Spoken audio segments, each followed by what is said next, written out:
Awesome. So again, welcome guys to 2023 Safety Day. We have a lot of lined up speakers in place that you won't not necessarily be having to listen to me all day long, which is a good thing. Just going to show the agenda here. So this is the welcome. Welcome. We're going to have some presentations on equipment, pre-boarding. We're going to talk about the flight. We're going to talk about the skydive itself, of course, in the air and under canopy, and of course, the landing.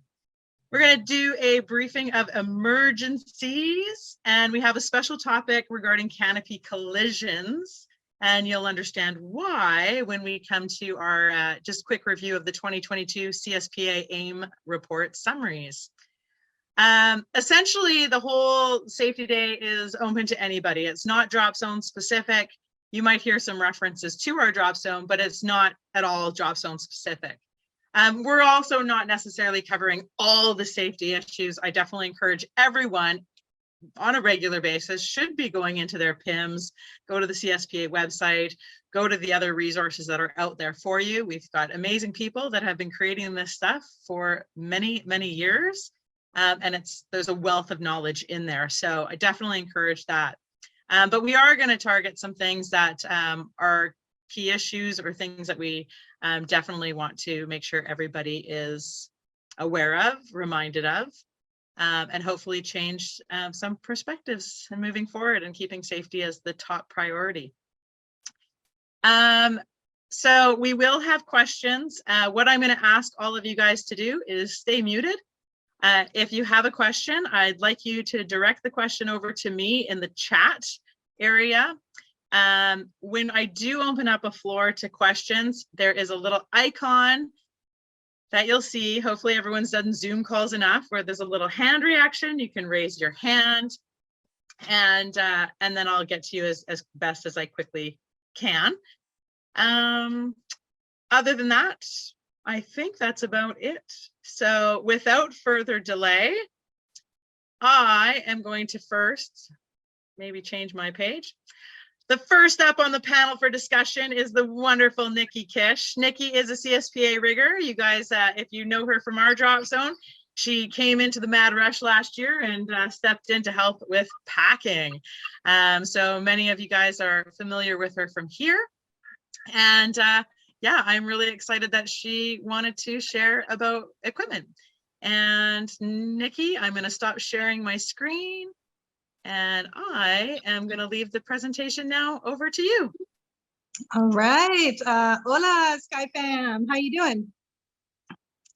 Yay. Okay, cool. I'm really excited. I've actually, I don't know if I've even ever been on a Zoom call, so this is really cool. Thanks for including me in our little safety day chat today. I could talk about equipment like for days, so I'm going to try to keep it to the 15 minutes. So I'll just jump right into it. So first off, you want to make sure that you know your equipment. You want to take care of your equipment, kind of like your life depends on it almost, right? So a couple questions when you're getting in your equipment, you want to make sure you're asking yourself, does it fit you the way it's supposed to? So does it need to be adjusted? We have student gear that can all be adjusted. If you're not sure if it fits you properly, ask a coach, jump master, a rigger. They can all answer your questions. You want your leg straps to fit nice. You want that hip ring right at your hips. You want to make sure that your main lift web is proper. You don't want it too long in the body. If you're ever curious about how to line that up, you want to get a measuring tape. You want to go from your collarbone down to your hip bone. That's going to give you your main lift web measurement. One thing you really want to make sure of is your yoke size as well. Like, where is it sitting on your shoulders? I've seen people be in rigs that are too big for them, especially females and smaller frame people. It's very common. You're going to get something too big. And then if you're doing more dynamic flight, that can become a risk. It's going to slide off your shoulders. You definitely don't want to do that. And you like track right out of your rig. I don't know if that's ever happened, but we don't want it to. Is it appropriate for the canopies you're flying? So do your canopies fit in there properly? Does it have canopies in there that are appropriate for your wing loading? So are you a new jumper and you borrow somebody's and it's got a 170 reserve and you've only ever flown a 210? Probably not appropriate for you. You want to make sure it's safe. Also appropriate canopies for your flying style. If you're doing a bunch of like crew or something like that, you don't want to have a fully elliptical swoop canopy in there. Also does the container fit your flying style? We've got like our student rigs at SVI maybe aren't the best for free flying. So if you're a student moving into free flying, you want to find something that's going to be safe when air is rushing at it from all angles. And now there's so many different styles now. You can even get different containers that are suited more towards wingsuiting or swooping, stuff like that. So you can really get specialized. Also, are you familiar with it? Have you jumped it before? Is it your own rig? If it's your own, you want to know all the details about it. If you're borrowing it from someone else, you have a few questions you need to ask. Again, all the fit things, does it fit you properly? Know what your pilot chute PUD is like. Is it just a hacky? Can you just grab it and go?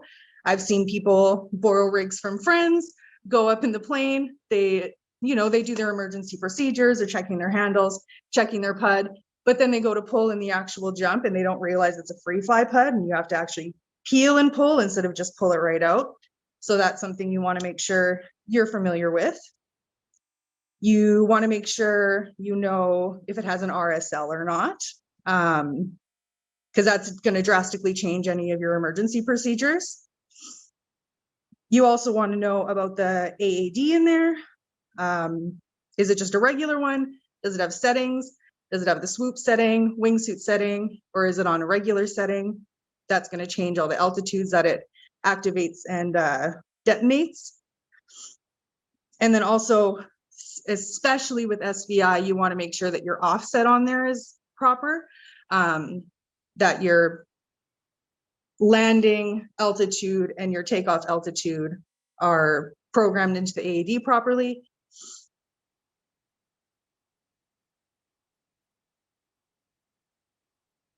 And then we go into the other stuff you're wearing. So is your jumpsuit appropriate for the jump as well? Are you trying to do flips and you're wearing booties? Don't do that. Wear a suit that fits you well. If you're trying to get drag, you want something a little bit more baggy. You're trying to go fast, you want something a little bit more tight fitting.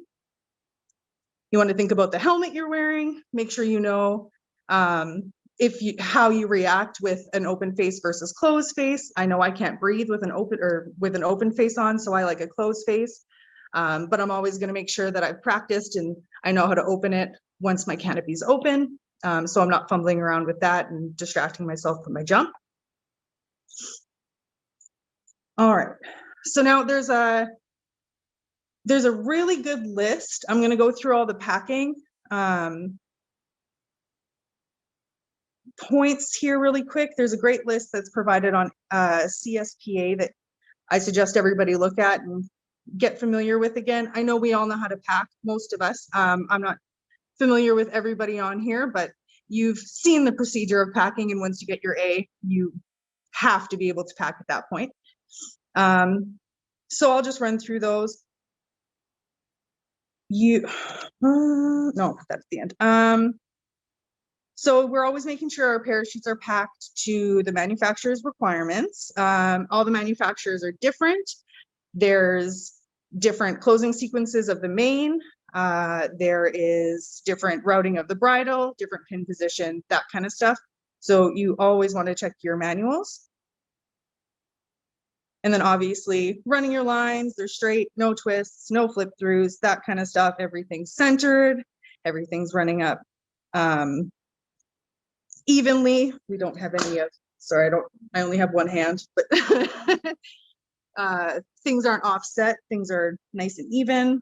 Your brakes are stowed properly, making sure that you're pulling your steering line through your guide ring before you Put your toggle through your cat's eye.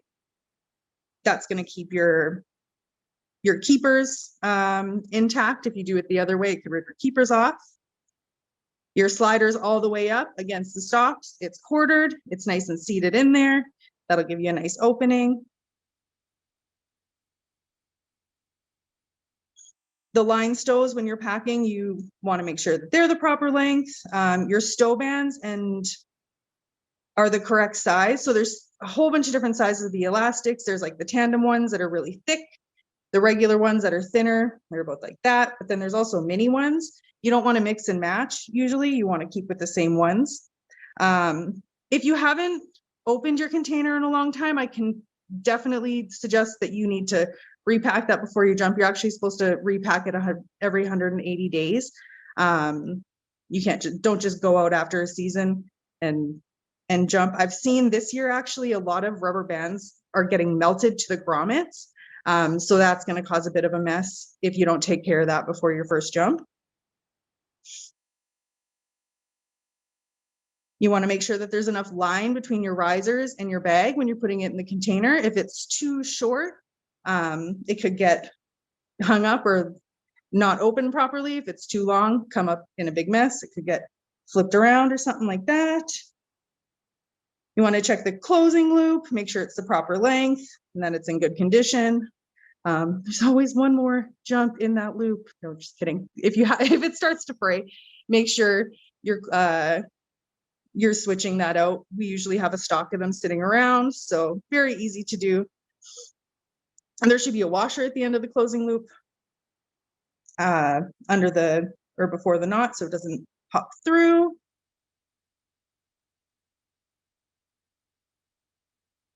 And then you want to always be checking the condition of your pilot chute, the bridle as well. Make sure it's routed correctly. Again, check your manufacturer's instructions.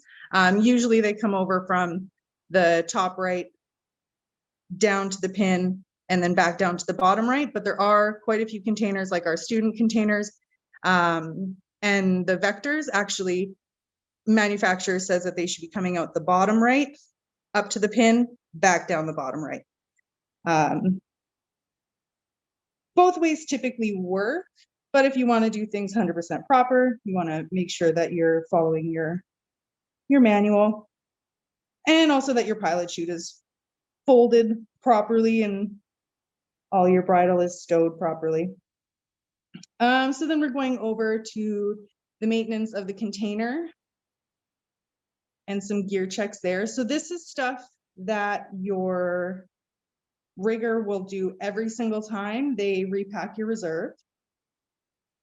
If you want to be able to do it yourself, any rigger will give you the time to go through and show you all the points of things you should be checking, because you should be keeping an eye on this all the time. Don't just leave it up to them. So you're checking that there's no broken or frayed stitching in the fabric, or any of the webbing, anything like that. I don't know if any of you saw, was it a Friday Freakout where he had a really hard opening and the whole container came off of the harness? So he was in the harness still, he was safe, but one little corner of a stitch that's broken, that's starting to go, you have one hard pull and like crazy stuff like that could happen. So you always want to make sure you're looking at that. No rips or tears in the pilot chute.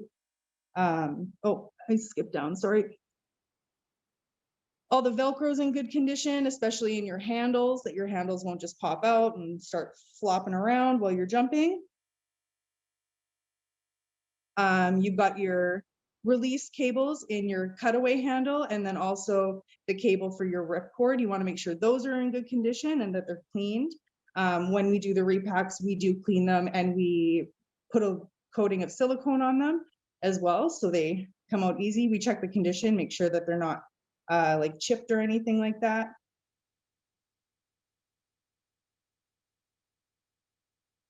You want to check your BOC, so your pilot chute pouch. You want to make sure it's the stitching in that on the top of the elastic tends to break a lot. So make sure that that's intact, because if it gets, again, too sloppy, your pocket's going to open up, air can get in there, and your pilot chute can slide out really easily. Also on the sides, right where it's attached is a stress point as well. So that's very easy to start a rip. So once it starts, you want to do something about it. Also, when you're like packing your gear and moving it around, never grab it from that pocket to move it. Always grab it from a harness or a point like that.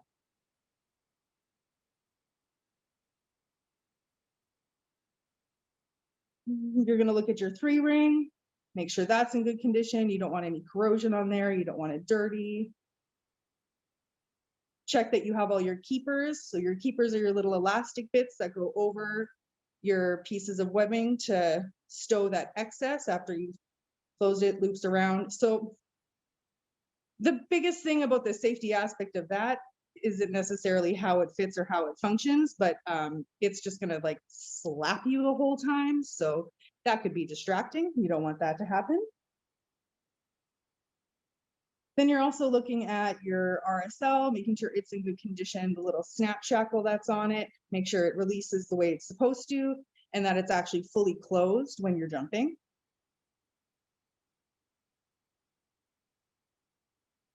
All right, so then you want to make sure you're doing main parachute checks as well. Your rigger might not always do a main parachute check as a part of the repack. So make sure if you want that done, you're requesting it specifically. Usually they're going to ask you, hopefully. This, again, the main parachute is the jumper's responsibility. It's not actually regulated, or it doesn't really fall under the scope of what a rigger is responsible for. So you are 100% responsible for your main. Make sure that you're keeping an eye on it. Again, ask a rigger. We can go over all the different points with you and show you how to inspect your main. So you're looking at your pilot chute handle. Is it secure? Is it about to rip off? Is it wearing beside, like where the stitching is beside the nylon, about to rip off? We don't want that. Is it the right material and the right size? There's a whole bunch of different sizes of pilot chutes. So you want to make sure it's appropriate for the canopy that you're flying. You don't want any rips or tears in there, obviously. So you want to check that your closing pin is secure on the bridle.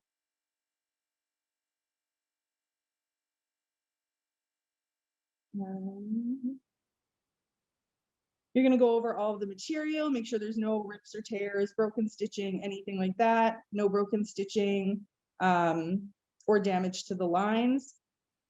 Typically, you want to get your steering lines replaced before you do a full reline. Check your grommets. All your slider grommets are good, not worn. And the slider material is in good shape, all of that. Connectors, your slinks, if you're using soft links or hard links, make sure they're attached properly and not wearing. And then also the steering, make sure your toggles are on properly. I just did a repack for somebody who just bought brand new, or not new to them gear, and the toggles were put on backwards. So make sure your toggles are put on properly and that they're looped through the right way as well. There is a wrong way to do it.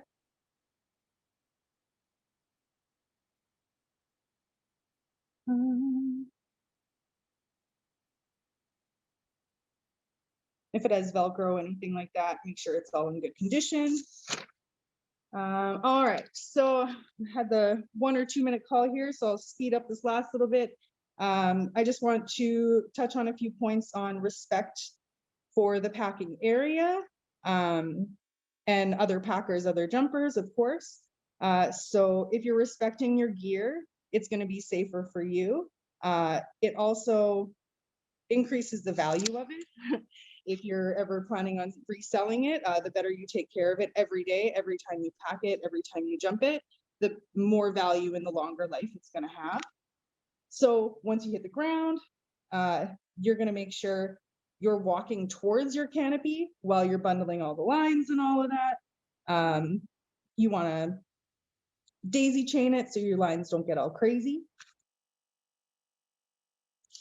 As you're walking with it and going back to the packing area, you want to make sure all your materials off the ground, so your canopy and also the D bag, all of that. Be cautious when walking, especially in our area. There's a lot of those little like thorns on the ground, and those can very easily snag your canopy, so don't do that. If you're landing in the student field, you're going to be in and out of the van with it, so make sure you're cautious going in and out. It's not getting snagged on doors, that kind of thing. Once you're in the packing area, pack right away. If you're not going to pack right away, put it in a bin, put it off to the side. Don't just sprawl it out and take up all the real estate there.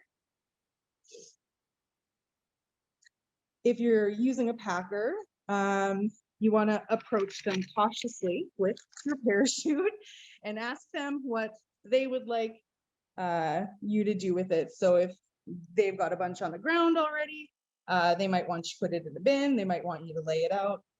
Every packer is different. Some like it when you do all the toggles and all that kind of thing. Some want to do it themselves. They're going to double check it anyway. Never leave them in the sun. For those of you that help with our tandems, thank you so much. That's so great. But on those really hot days when the sun is blazing, we have to make sure that we're there right away picking them up. We don't want that canopy and the container laying in the sun. So we got to get out there, get them back inside. There should be no food or drinks on the mat as well. And if you do have something like drinks, make sure it's just in a closed container. So if it gets knocked over, it's not going to be spilling anywhere. So you just make sure it's a closed container. Don't mess around with other people's stuff. Don't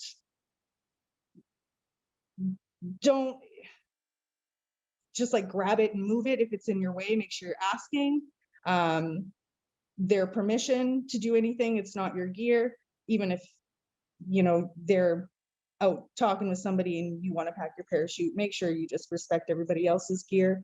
Be cautious of where you're stepping. You're not walking on lines, nylon, anything like that. And then you're going to put it away after. Again, don't just leave it in the middle of the mat. You want to put it off to the side, something like that. And if you've taken elastics off, you should clean those up as well. And any packer is going to give you big old eyes and smiles if you sweep the area and clean it up a bit. So yeah, I think that's it for equipment. Thanks for listening to me ramble on. I appreciate it. Awesome, Nikki. I know. So equipment is really tough because there's so much to cover, and it's very, I mean, it's like anything in our sport. So just respectful of the fact that I've asked these wonderful people to like take what could be a, you know, 4-hour classroom session and smush it all into 15 minutes, in some cases 10. So Nikki, thank you so much. I didn't see any questions come through. There were some good points highlighted regarding clothing and hoodies. And so I do see that the chat's going on. Be mindful that the chat is being recorded. And so just be appropriate in your use of the chat, please. We do send this off, and our past safety days have been viewed by over 500 plus people. So we're representing. Thank you. Is there any direct questions for Nikki at all? And again, if you do have a quick question, there is a reaction button and you can raise your hand down at the bottom. Well, great job, Nikki. Thank you. And I will ask you to put yourself on mute. And I am going to share my screen for the next presentation. All right, so that was Nikki. Thanks again, Nikki. And now we're going to move into talking about pre-boarding. And I'm really excited to announce Ashley Cook, who is a CSPA Coach 1. She will be discussing some of these topics. I am going to pass the floor over to you now, Ashley. Everyone can hear me? All good? Yeah. Cool. So yeah, I'm going to do some pre-boarding. I'm going to try and keep this super sweet, short, I go longer. So first I wanted to touch on some jumper readiness.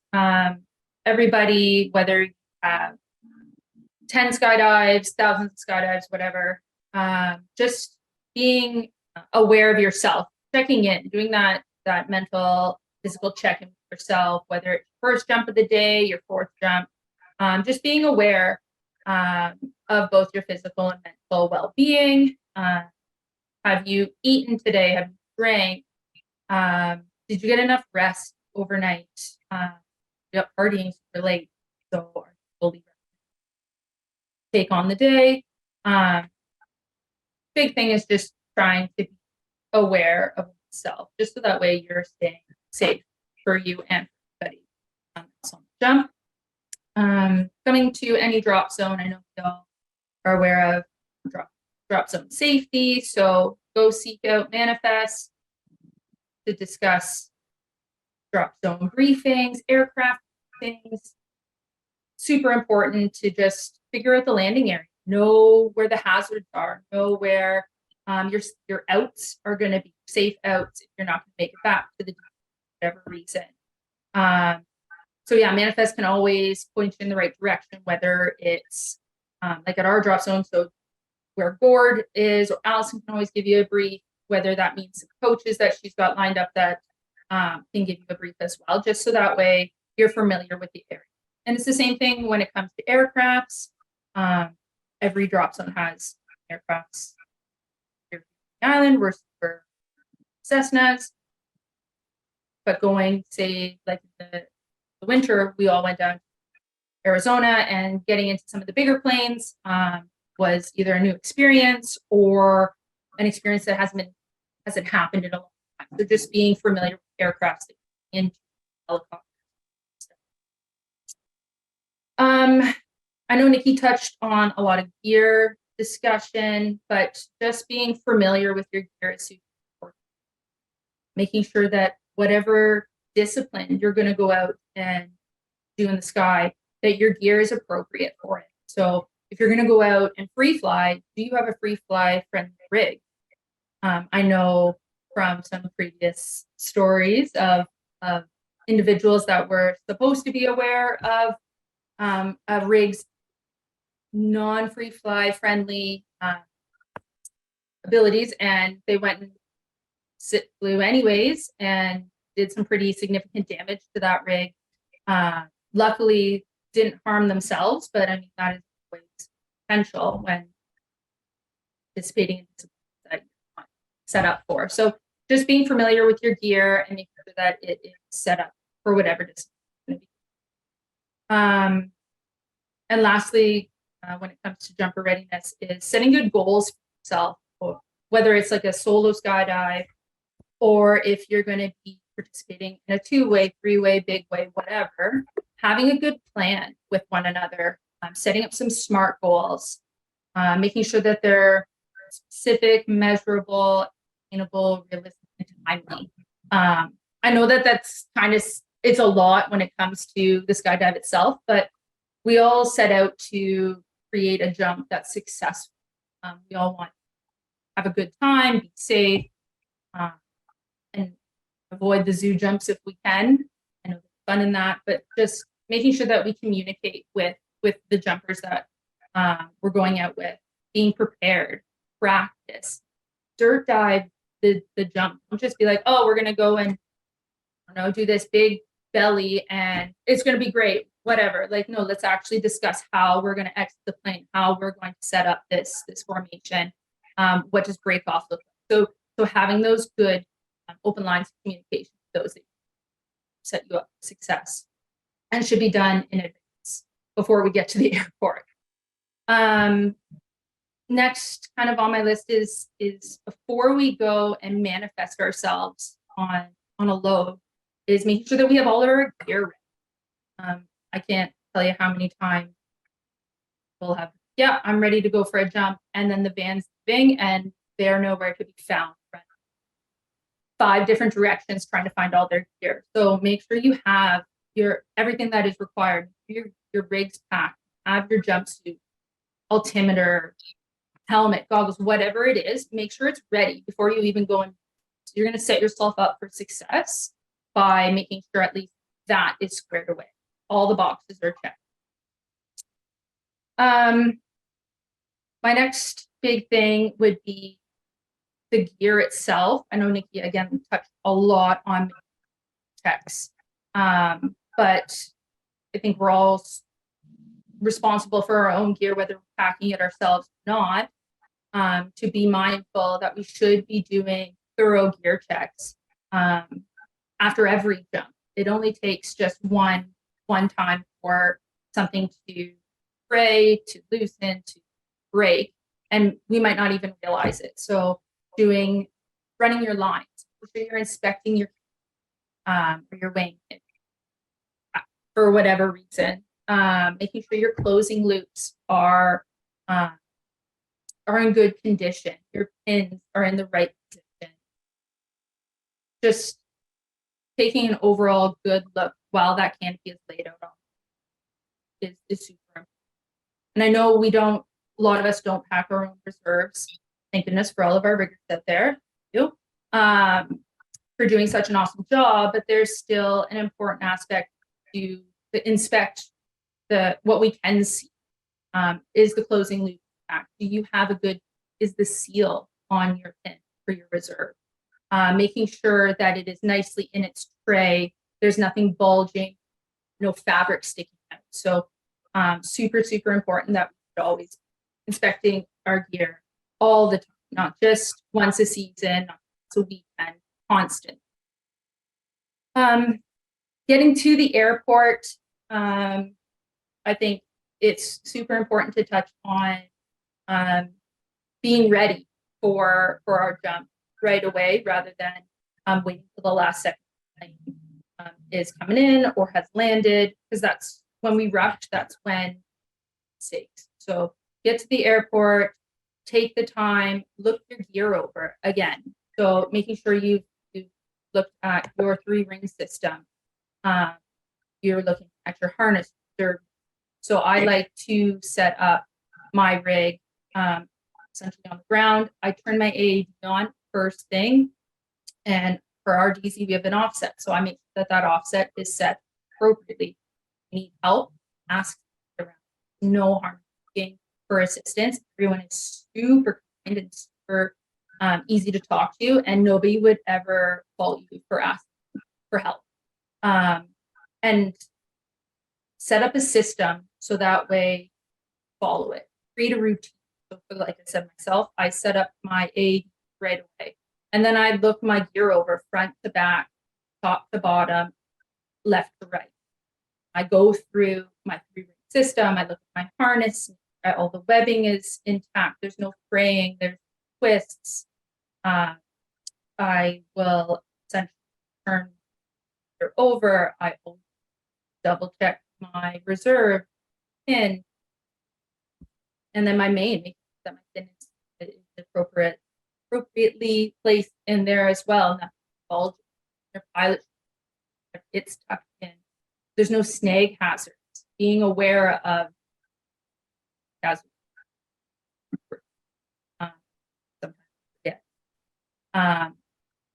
Being aware of it's just as important as the boat in the sky. It's what's going to keep you going.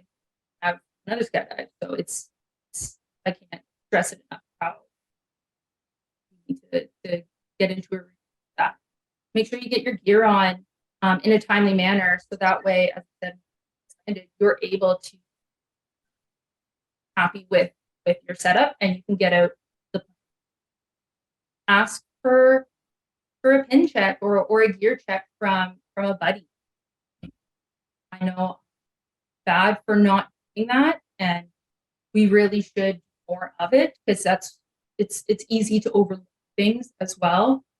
That just a fresh set of eyes can say, oh hey, your paddle should push back or whatever.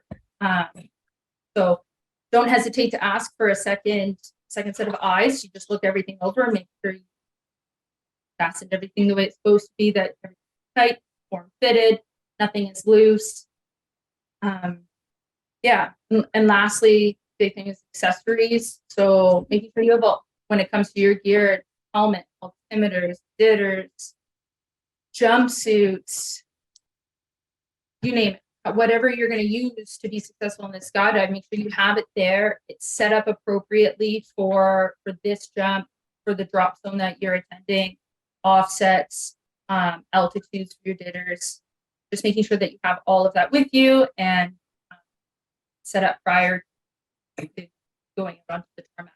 There's nothing worse than seeing people running across the tarmac to the plane and they're just like half putting on their harness and their helmet in hand and like they're just disorganized, and it's stuff like that is disheartening because we could so easily be successful and safe and not rush.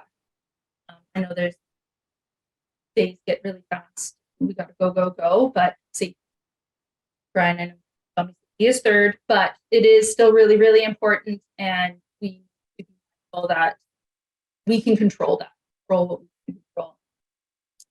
And lastly is just some snag hazards. I'm just being mindful that we're tucking in extra harness material into our leg straps. Sure, we're tucking chest strap, elastic for the little keepers. Be mindful of our called like camera mounts and stuff. So just being aware that there are possible snag hazards. Where are they? Have you minimize them to the best of your ability? Yeah, everything that you can do to make your skydive as safe and successful as possible. That, I think we're done. Good. Awesome. Thank you, Ashley. And there was some audio issues. In case I'm sure other people might have heard. I know. I was like, I messaged Dustin, but that's okay. I think 99% got the gist of the whole entire conversation. You tell me this is rude. That is okay. I didn't want to distract you either, but I was like, we're figuring it out. I think everyone on panel would say we're figuring it out. It was great otherwise. It was awesome. Is there any questions that anyone has right now for Ashley as far as pre-boarding? Well, awesome. Well, thank you so much, Ashley. I am going to get you guys to mute yourselves. And I'm going to go share my screen again. Look at this, all getting technical. And I'm very excited. For those of you who do not know Erwin Peters, he is our chief pilot, flew for us for a few years, now just continues to fly for us, which is fantastic. That's Gord talking in the background over talking me there. Anyways, so we're going to talk about what happens when you're in flight. And Erwin, I'm going to turn it over to you. Hello. I'm going to talk about the airplane related stuff, so not under the canopy or landing the parachute. So yeah, so before boarding the plane, Ashley talked about that. Make sure your gear's all ready. And with the fun jumpers, we quite often do the hot loading. With that, there's significantly added danger by the stuff that you don't see, like the propeller. And there's been, where was it, in Florida? In Florida, there was a lady that has been in the skydive industry for a long time and brought the pilot lunch and walked right into the prop. So that's experience does not stop you from getting an injury. So some people like to wear earplugs, which is nice for saving your hearing, but that also dims the sounds. And if you're not aware of your surroundings, it slightly adds to the danger. And yeah, that's the pre-boardings, which on to the next one. Once you go into the plane for takeoff, we like to, as a pilot, like to keep the weights forward as much as possible, which helps with the center of gravity. And yeah, then once airborne, stabilized, then you can relax and sit back where, as you all are familiar with. And then to the next part, which is before, like when getting ready for exit. Sorry, reading my notes here. When getting ready for exit, when you're turning around in the plane, there's been the danger, especially in the 206, because it has the railings on the side. People can snag their gear, which you don't notice, or sometimes you don't notice, and that is a danger. And as a pilot, a nuisance for that scenario is people like to turn around and stay in the back of the plane, which makes it affects the climb rate, makes it hard to get to that last little 500 feet or 1,000 feet maybe. And it might, yeah, it just makes it harder for the pilot. And then also for the exit itself, once the door opens, once climbing out, it's you got to be careful of the door frame of hazards where the gear is, because you don't see it. Quite often it's people are dragging their gear on the door frame or on possible sharp objects, which can damage your parachutes, leg straps, or worst case, even the pins. And there is a nice video on Friday Freakout that I would like to share. If Allison, if you can turn that on.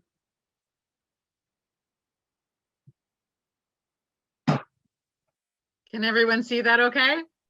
Yeah. Oh, hold on a second. I might need to, hold on. Sorry, I'm going to share that one more time just to make sure I do the thing that I need to do. Ah, why isn't it? Sorry, my flaw right now. Give me a second. I just need to make sure I do it so that it captions it nicely. Now I'll share. Optimize and share sound. There we go. All right.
All right, thanks, Allison. Sorry, hold on.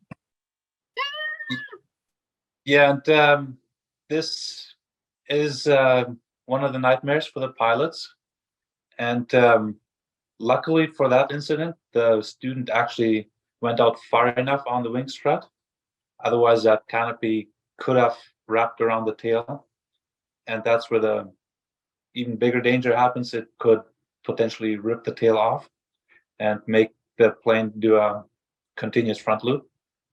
And you can only imagine what can happen then. So just being mindful of where your gear is. Don't drag it on the wing. Keep it away from danger. And yeah, that's all I got to share. Well, leave it to Erwin to keep things spicy. Holy cow.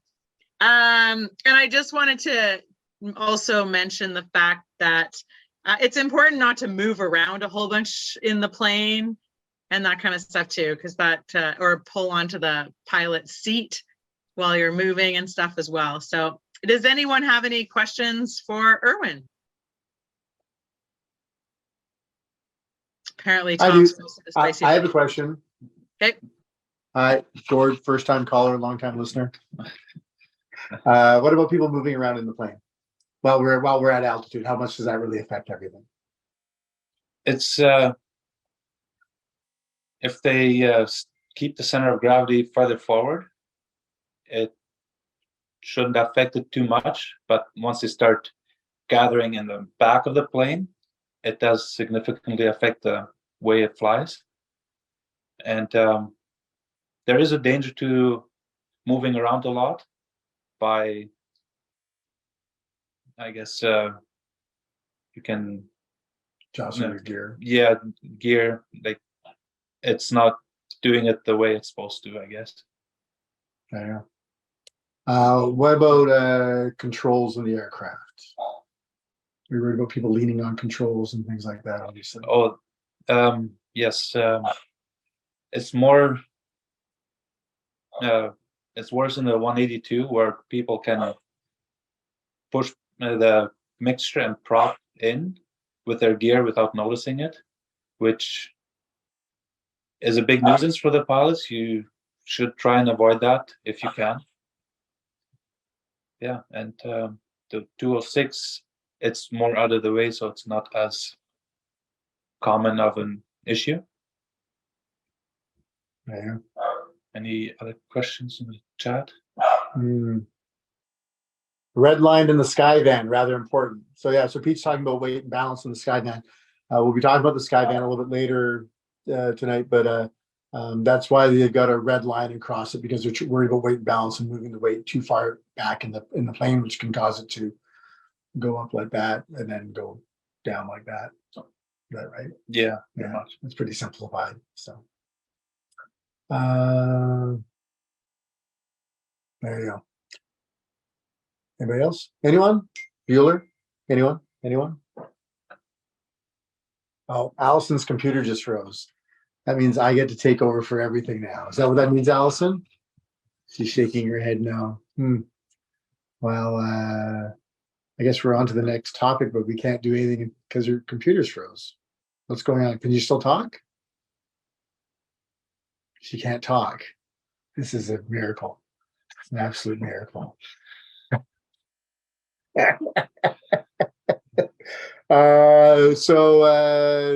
Let's see. I think Wade, why would you laugh? That's terrible. So I think our next topic that we're moving on to is probably I'm free good fall. now. I'm unfrozen. Yay! It was that damn video. It was good while it Sorry. lasted. Thanks, guys. Whatever, Gord. All right. Well, thank you so much, Erwin. And yes, I know Pete brought up the red line for the Skyvan. And I think it's just really important, like Ashley stated, always have briefings. If you're unfamiliar with the aircraft you're going to be flying in, make sure you have a briefing regarding it prior to getting in that plane. My personal example was going to Skydive Arizona. Had never in my life flew an otter, and I got stuck right beside the door, and I had no idea what I needed to do. So I made sure that I was educated before going. All right. Well, thank you, Erwin. Gord, I'll let you mute your slide there, please. And next on the agenda, we're going to actually talk about the skydive now. So this is everything once you've exited the plane, in the air, under canopy. And I'm really excited that Pete Voss, who is our Skydive Vancouver Island chief instructor, will be walking us through these safety steps. And Pete, I will pass it off to you. Wonderful, thank you. Can you hear me? I can hear you great and clearly. Oh, well, that's even better.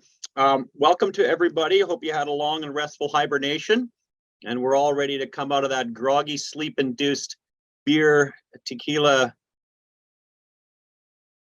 screen. Can we see it?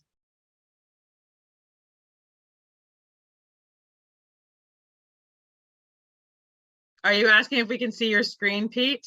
Yeah. I cannot. Did you share do you have permissions to share the screen? I should make you a co-host. Been disabled. Make a co-host. There you go, Pete. You can now share your screen. Let's try that. Okay, so we've got ourselves PowerPoint presentation, and I like to start it, but I can't reach the controls. Come on, where are you here? Let me try this. Okay, so we're going to start off with our skydiving part, the fun part. You've complied with the pilot's wishes. You've gotten yourself over the drop zone. I guess the first thing we ought to do when the door is open and we're just about to say ready, set, go, have a good look outside the airplane. Quickly looking down, checking for traffic, making sure the pilot has got no last minute complaints or go-arounds or anything like that. If you're going to do the skydive, probably well before you get into the airplane, you should know your limitations. You should have set some goals and make sure there's something that's achievable. There's nothing worse than spending your time and other people's time and resources and going to do a skydive that's well beyond your limitations, or even your ability or possible permission with a COP. So should you be doing, multiple person formation skydives when you have an A license? Everybody wants to, but you probably shouldn't do that until you're available and trained and confident in doing that.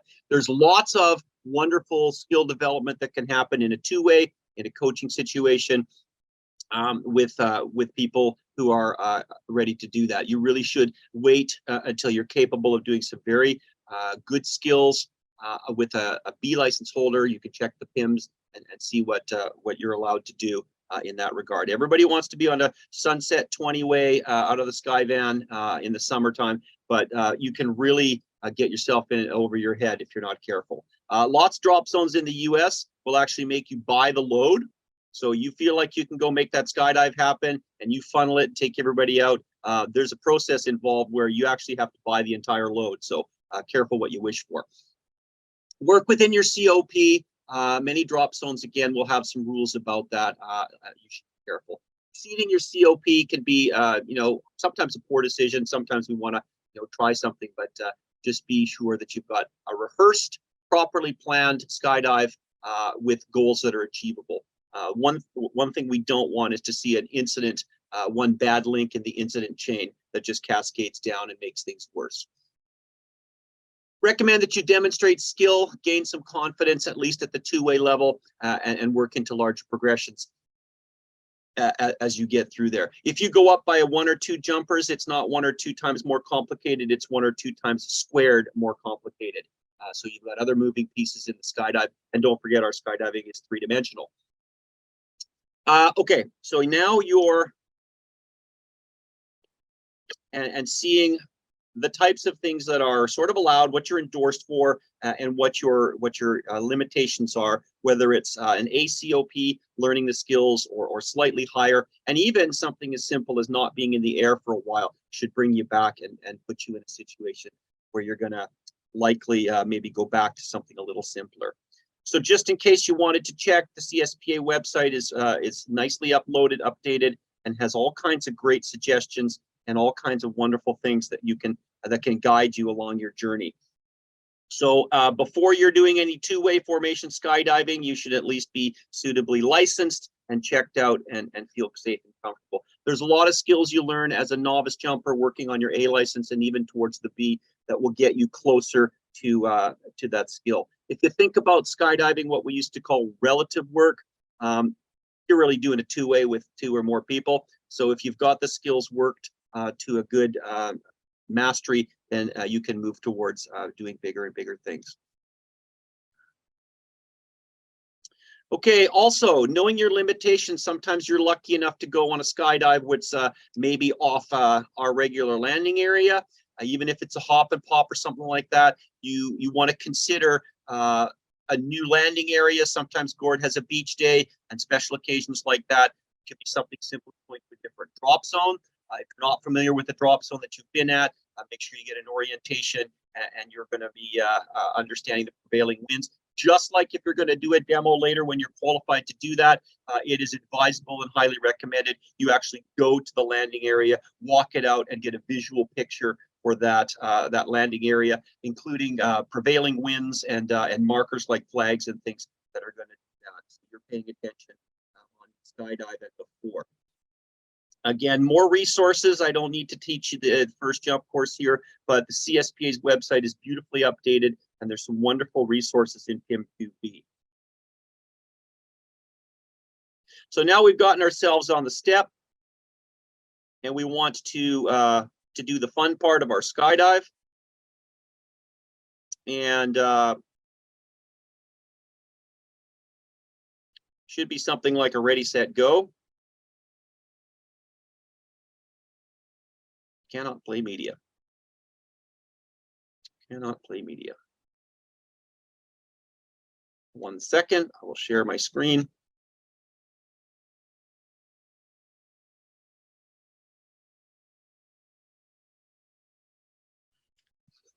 Pete, when you share it, just make sure you click the button that says optimize for video use. Okay.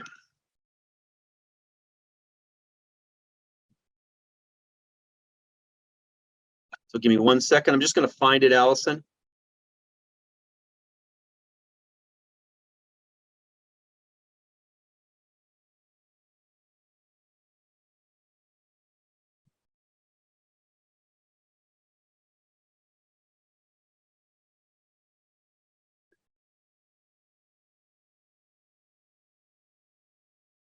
Okay, so now we got ourselves on the step, and that's not working, is it, Allison? No, you're going to have to unshare your screen that you're sharing and then reshare the new one. And when you go to share it again, so hit the share and there's a little button you'll see. It says click to share at the very bottom. It says when you share it, it says optimize video. Got it. And sound. So click that and then share.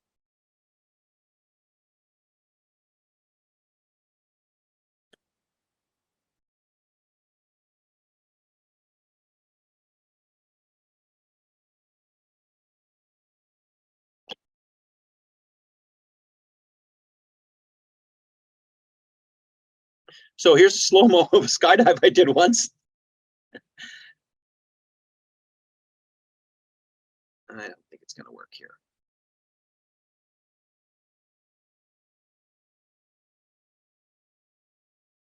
If you put, Go ahead. I was going to say, if you have a link for it, we could put it in the chat.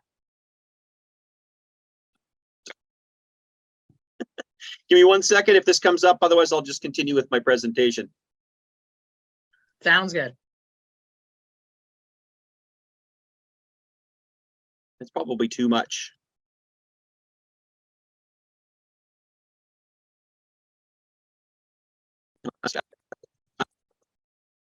To here. Dive, of course, one of the most important things is to stay with your group. Do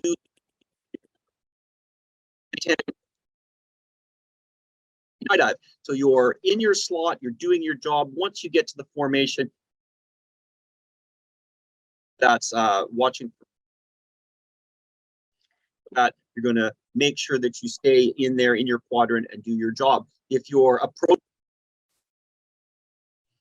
safely without a ton of speed, in control, when you dock, you make a dock on the formation, you're going to do something that's not going to impact everybody else and continue flying and doing your job skydive gets to be towards the end. Once you're towards the end skydive, of course, we're going to maintain altitude awareness. I think the best self.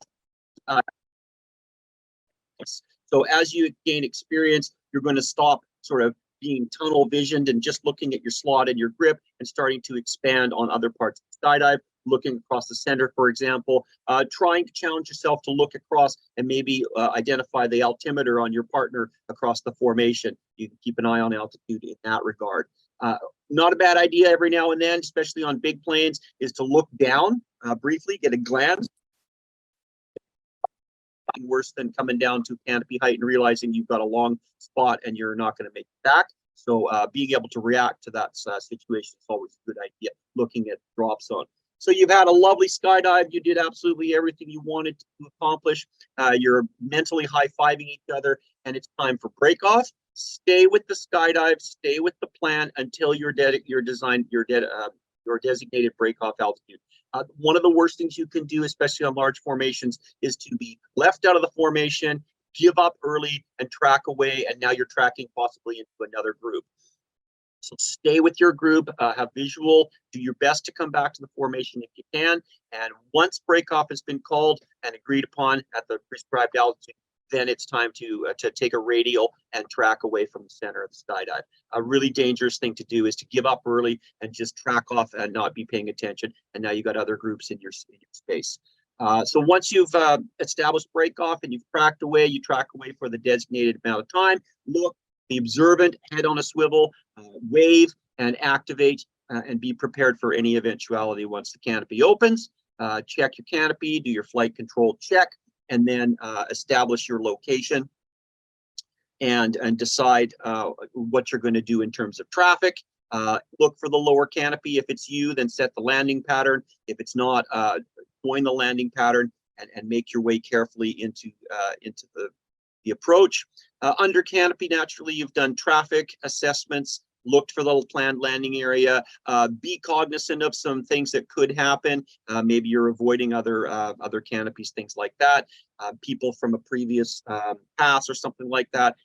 Remember your understanding of people who have right of way. You have right of way over other people. They have right of way over you. Camera flyers, students, tandems, reserve canopies, those all have priority over regular main parachutes, so be mindful of that. And also no congestion. Make sure you're diligent with your landing pattern and you end up getting a safe, as Allison would say, your ass safely down on the landing zone there. So we all have these, we all have this skill, we all have this this ability. I think my suggestion is that we just revisit that. Part of your mental rehearsal, part of your planning for your skydive is to segment the jump into these areas and to be within your limits, jumping with others who are within your capability, careful movement within the sky, being aware of altitude, even at the beginning, middle, and end part of the skydive. There's all sorts of functions we want to be mindful of for altitude awareness. Disciplined breakoffs, disciplined tracking, and following the rules about that, being aware of our other people, and flying our canopy, which has just saved our life, getting down safely into the landing pattern, and flaring, getting into the wind, and walking away and having a nice skydive the next time. Sorry, my video didn't work. It was a little narcissistic. It was all about me. If you really want to check it out, I can send it to you, but it's really not that important since it's skydive. Any questions can just be directed to the chat. Thank you so much for listening to the old man talk. And it's wonderful to see everybody's smiling faces. And we'll see you again in the sky. Awesome. Thank you, Pete. Does anyone have any questions for Pete? Awesome. Yes, technology can kind of suck. I only know some of this stuff because I was on a big Zoom call a little bit before this. Awesome. Well, thank you so much, Pete. I'll get you to mute yourself. That is a pure example of having a plan B. That all works. That all works. Perfect. All right. Well, on to the next. There we go. And And without further delay, we are going to talk about the landings itself. So what happens after you've had this great skydive? Well, Tom Eagle, who is a CSPA Coach 1, yeah, he's about to kick it off and lead us in the right direction for that conversation. So, Mr. Tom, where is Tom? Is Tom here? Oh, hey, thanks, Tom. Well, Tom, I will let you take it over. All right, let's see if I can share my screen. Can everyone hear me? Yes, if you're showing a video, when you share your screen, just click that button. No landing videos, unfortunately. There you go. It says host disabled, participant screen sharing. Oh, I will get you to be a co-host. Yeah, a whole bunch of co-hosts here. There you go, sir. I am the co-host now. Okay, screen sharing. Oh. Is that working? Not yet. Now is it working? Not yet. Okay.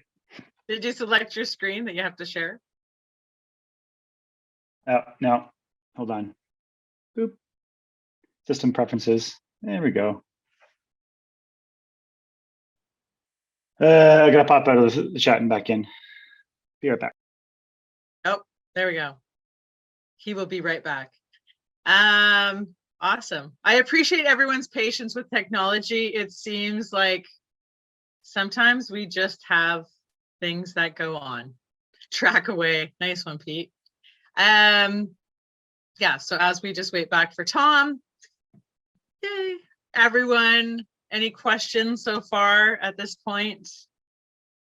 No, everyone's good, relaxing. Good. Okay, here's Tom. He's coming back in. It's so funny. We all think we're really smart and then technology takes over. I just have to make Tom a co-host again. And there you go. And Tom, you'll need to unmute yourself. Unmuted. There you go. Welcome back, Tom. Okay. Now I don't know how to full screen it, but cool. So post pre-fall priorities. Can everyone see the little presentation thing with Gord landing beautifully? Yes, we can. Cool. So as Pete described, we had an awesome skydive and the canopy's open. No malfunctions. We're not about to die under a spinning main. We're going to try not to do it under a perfectly working main instead. So we'll go through the priorities.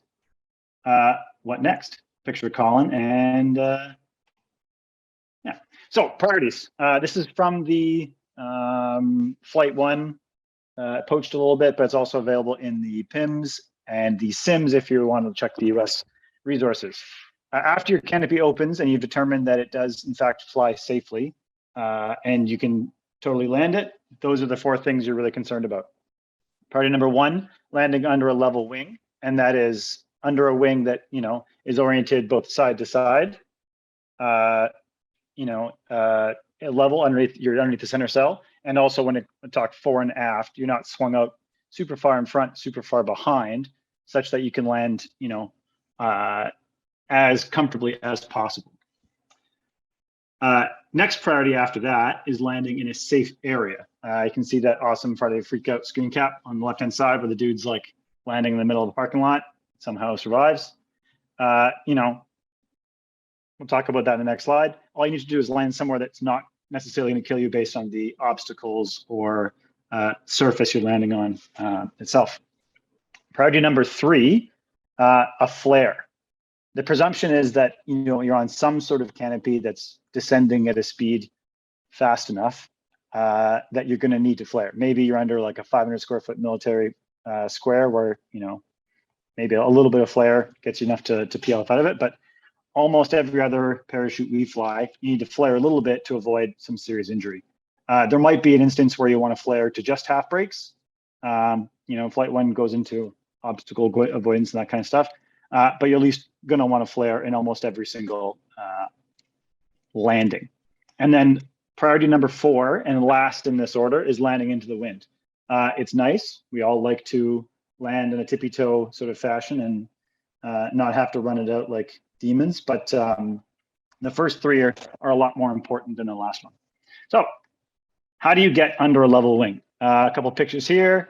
You can see a nice tandem ripping it in on the right, and then someone covered up for their anonymity coming in under an unlevel wing and not really in super good control. So how do you get under a level wing, really? It starts off with sitting nicely in the harness. And this starts with basically as soon as you've deployed your parachute, you want to sit evenly and comfortably in your harness so as to provide level inputs between the 2 risers.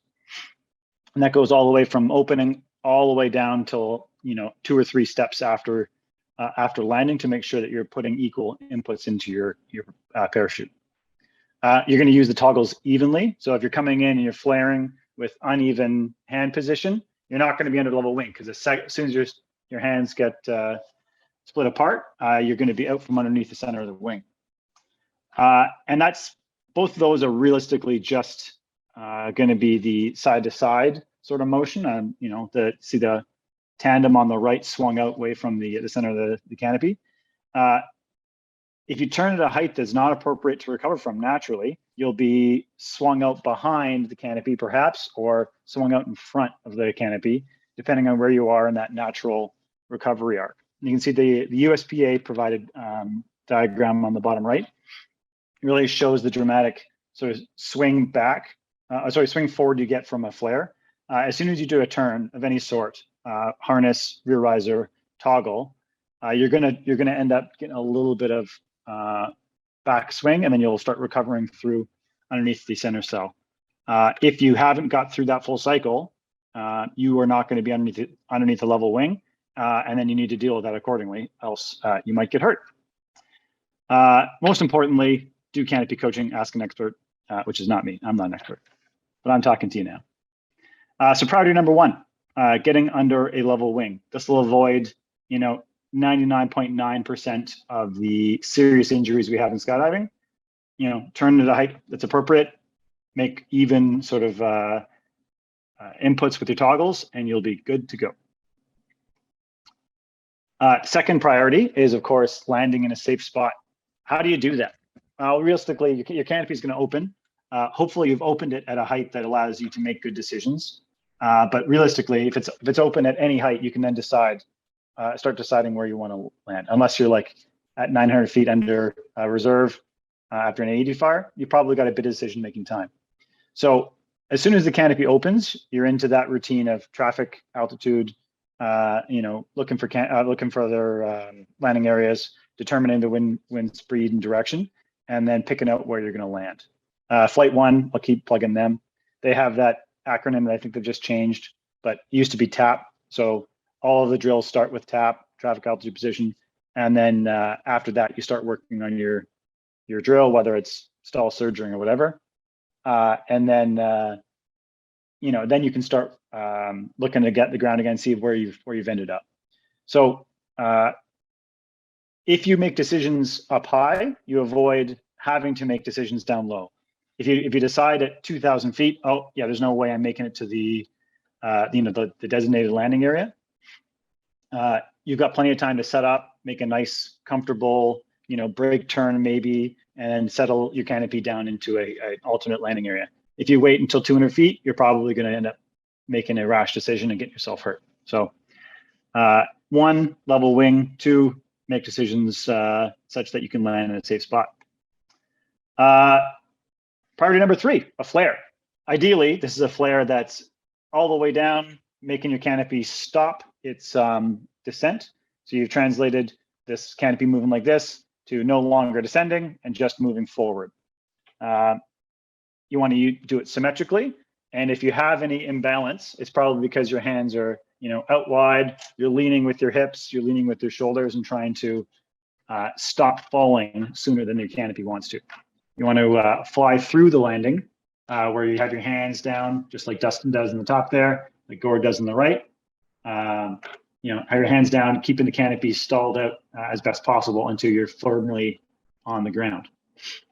Poor censored gentleman in the bottom right, is reaching down with his foot trying to land before the canopy wants to. Brings the left arm up, and then he's off in the long grass.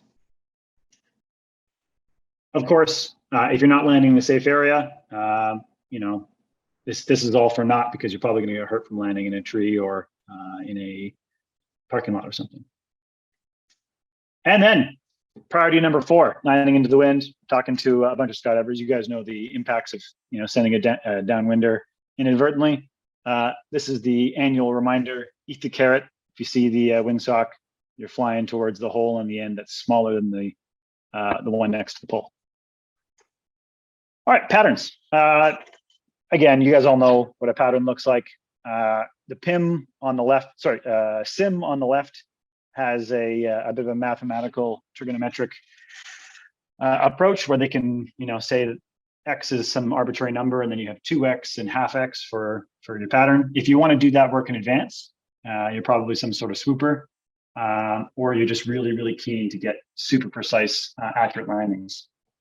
The CSPA model on the right just shows you a left-hand box pattern, flying downwind and then having the option to turn in earlier if it's windy, and then crab across your baseline. All that to say, up high, you're going to make your assessment of the wind speed and direction. You're going to make your decision, whether you're going to land in the designated field or the alternate field, or a road in between or something like that. And then you're going to start building your picture in your brain of what the pattern looks like. This is just the annual reminder. We fly nice, square, predictable patterns. You pick your landing area first, and then you walk back the upwind base and then the downwind appropriately. Final approach. So, everything's gone right. We've identified that we're going to make the field. We're going to land, in the middle of the field next to the beers. It's going to be sweet. There's still some considerations to be had for how you do your final approach. There's a lot of work you can do with coached canopy coaching that can get you dialing in your turn altitudes so that you're coming in best set up for success and a nice landing. I would advocate for just talking to those guys and getting that dialed in.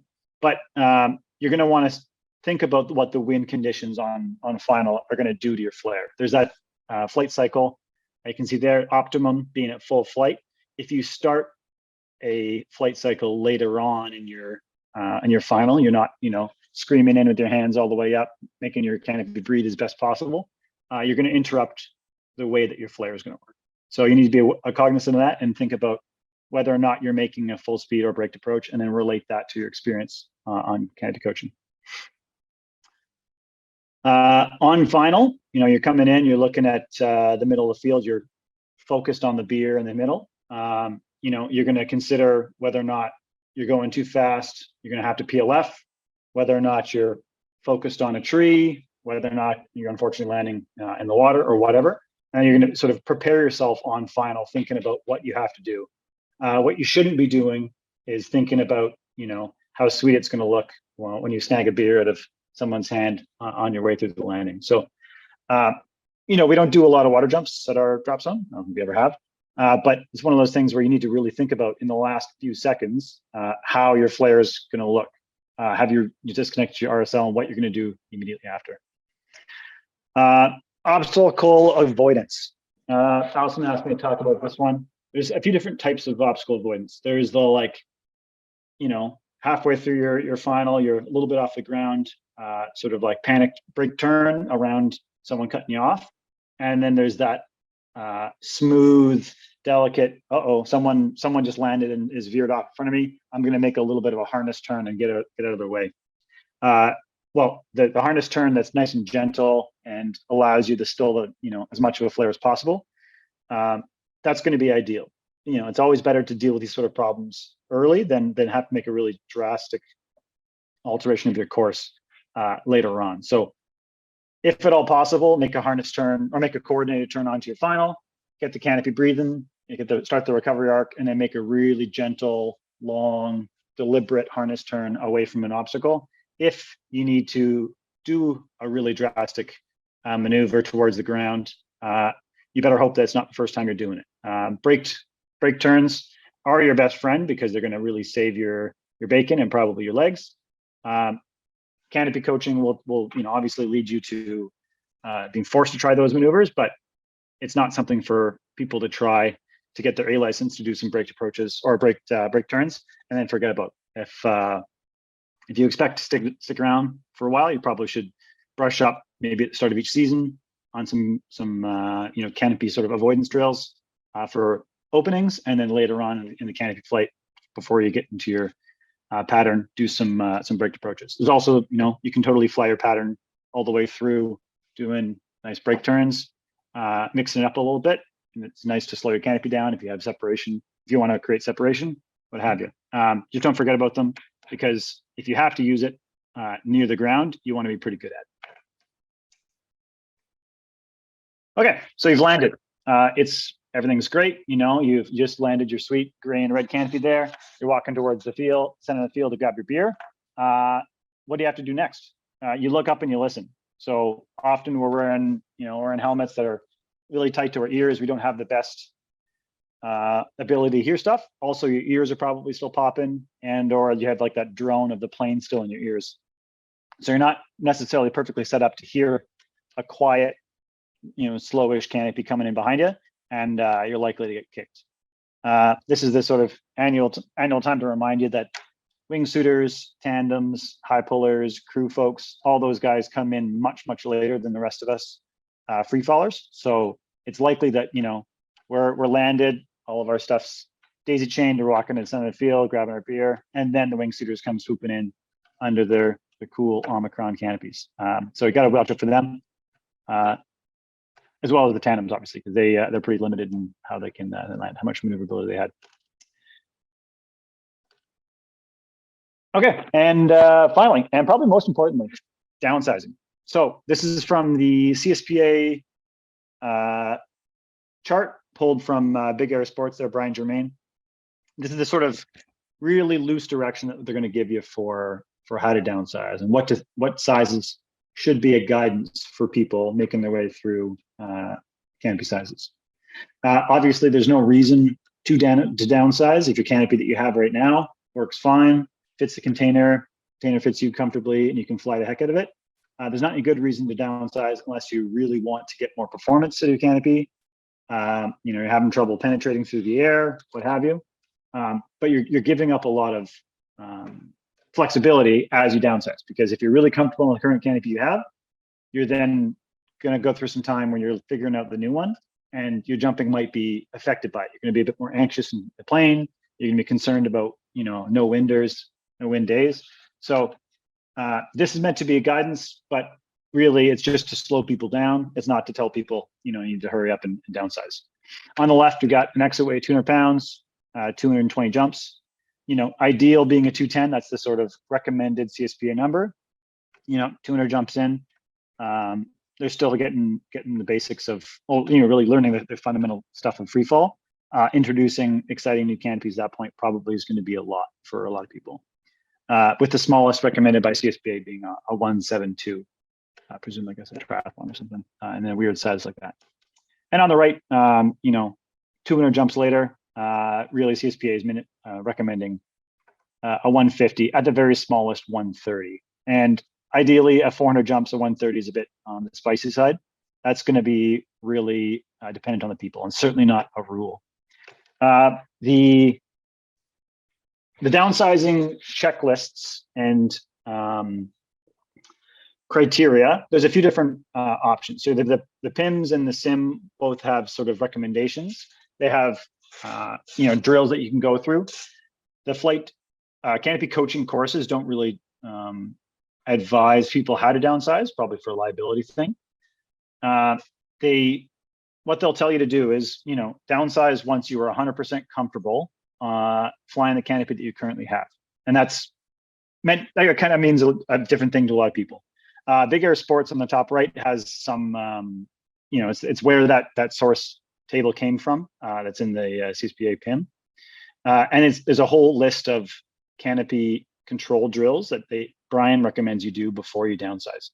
Not mentioned in the American or Canadian information manuals is the canopy pitch control. So this will be my plug here to have a read. The link's on the top right there. If you Google downsize, canopy downsize or something like that, it should pop up pretty much at the top. Realistically, downsizing introduces speed invariably, and increases the likelihood that you're going to get hurt. And the way to really stop that is to start managing the pitch control or pitch change as your canopy swings out like that, perhaps more rapidly under a smaller canopy. So of all the things you can work on after you started downsizing, you probably want to work on pitch control.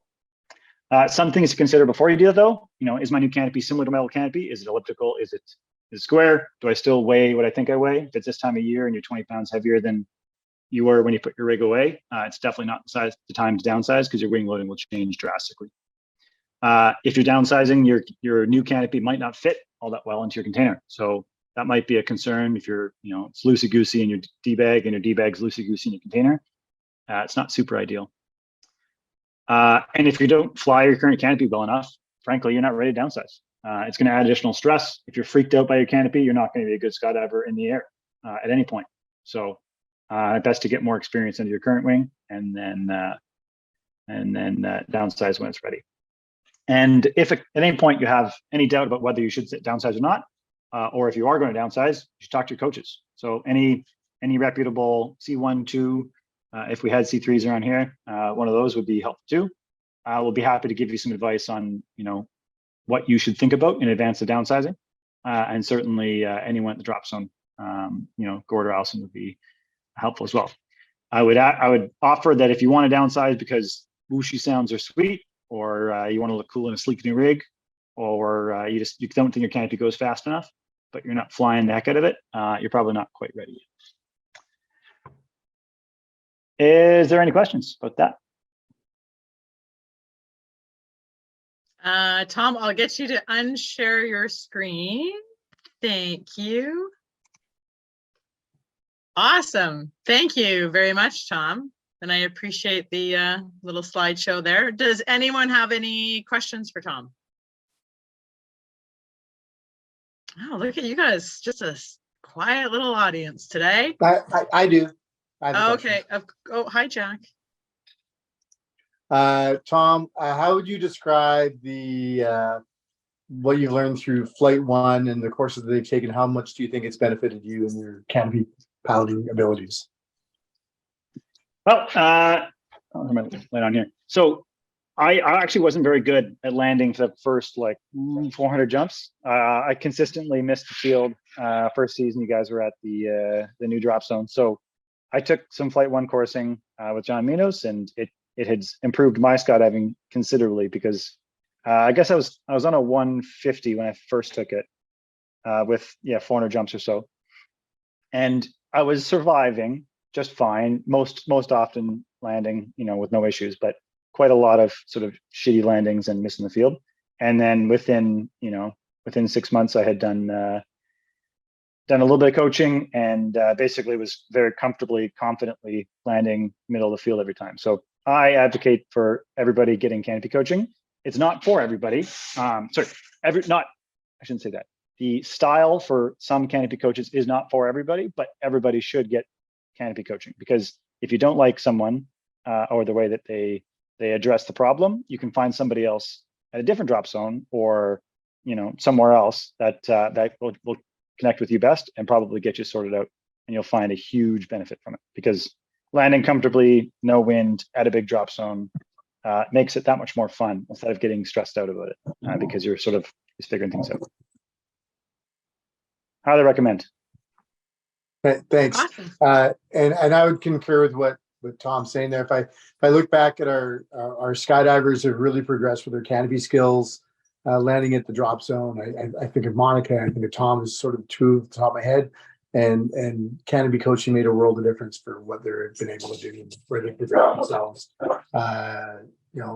If you look at fatalities, besides the one that's about to happen to Jack, if you look at skydiving fatalities that happen around the world, most commonly people have a perfectly good functioning canopy over top of their head. And so take this information and use it. Thank you, Tom. I particularly appreciated the picture of me that looked like I was probably going to land on my feet, and then I probably just slid it out anyway. So thank you. I would never show you sliding it out there, Cord, don't worry. Although we'll take a conversation on the side about the picture you showed of me, but that's okay. Well, Tom, thank you so much. I'll get you to mute yourself, and I am going to proceed to our next presenter. So now that we've kind of walked through all the skydive, what happens in an emergency? I just like to point out the picture of Dustin here. It was great times had in Vegas on our way to Arizona. But Dustin Renz, he is a coach too. He's also a skydive school instructor, amongst other ratings he has, and he is going to walk through emergencies with us. All right, share the screen. I was really excited in Vegas that you have a cigar inside of a building.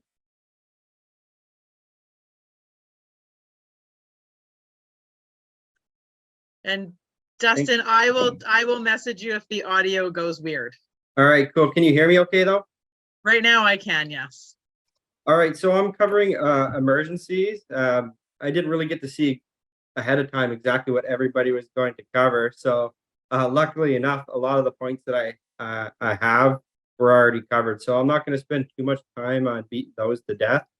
But if you just look at kind of the common theme among all the issues, the majority is complacency. So that's the big killer in our sport. So skydiving requires your full attention at all times. So as you're going to see, we're going to go through a few different things.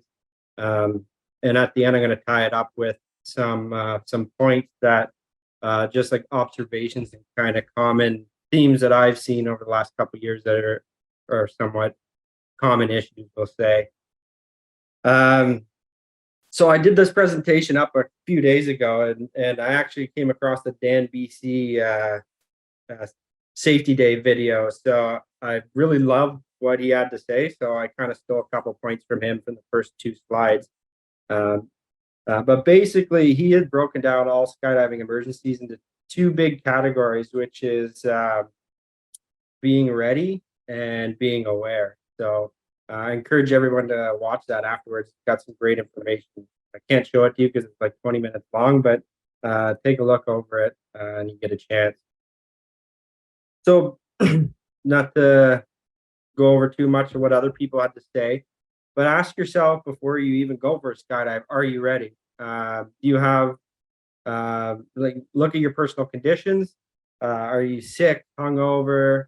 Are you uncurrent? Your skill level. Consider your jump difficulty. If it's your first sit fly and you're going with like a 6-way, it's probably a very dangerous situation. It's always good to challenge yourself, but don't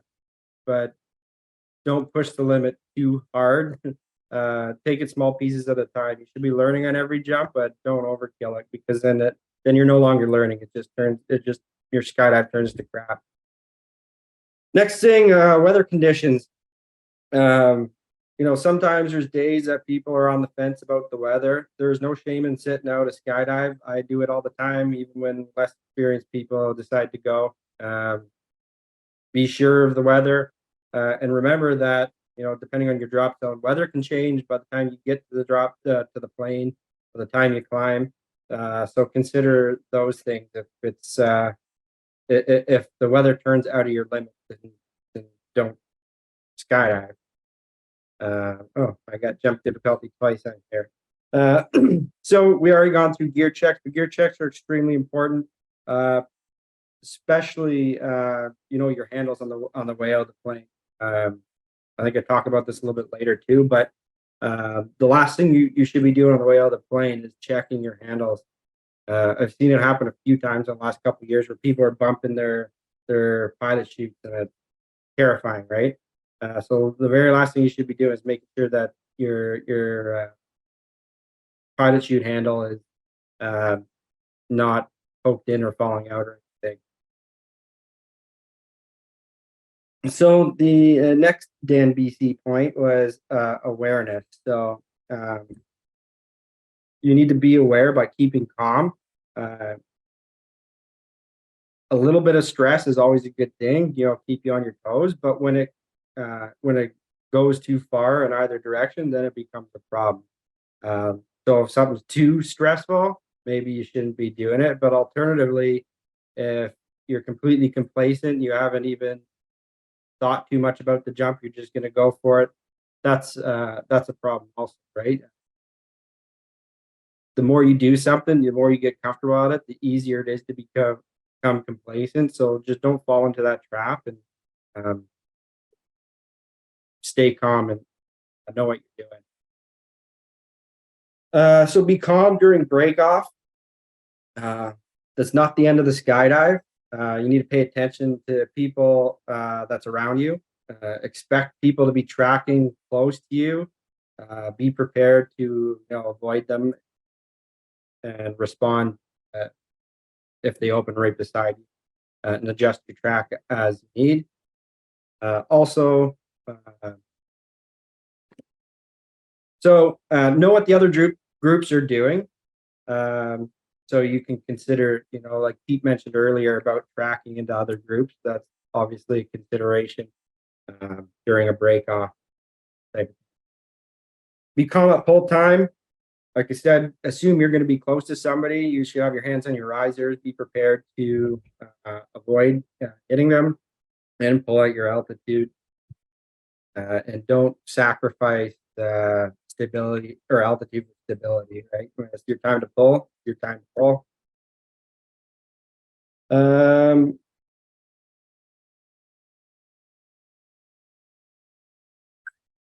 Sorry, the dog had surgery. So prepare to conduct your EPs when you open your canopy. You should already know what you're doing in any given situation. The time to try to decide how to respond to your EPs or change your EPs is not the sky. You should have planned for various situations already. So practice on the ground, so that when you're up in the sky, it becomes a little more streamlined if anything goes wrong. Under canopy, I know Tom talked a little bit about it already, but pay attention to people around you. Don't get tunnel vision. It's easier. It's easy to get focused on your target and more tunnel vision the closer you get to the ground, but really you should be paying more attention to people around you the closer you are to the drop zone, right? It's when people are entering patterns, sort of thing. So pay attention to others. Even on your final, you should be, keeping your eye out for others. Seen in that one of those pictures that Tom put up of people I don't know. So we'll talk a little bit about some malfunctions.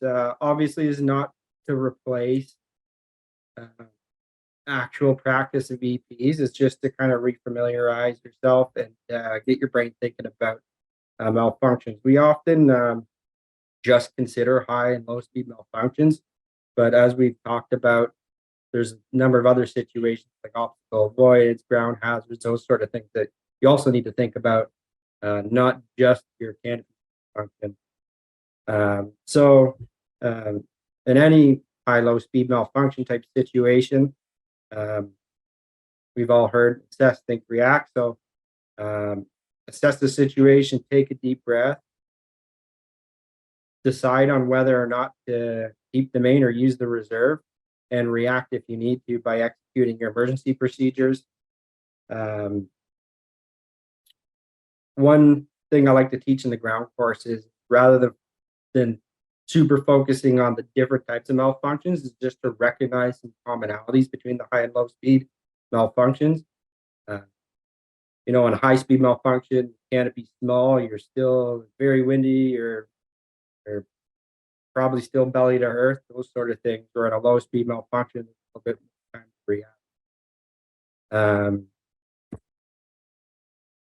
I'm not going to talk too much about canopy collisions because I know Ben has a whole other presentation on canopy collisions right after me. But I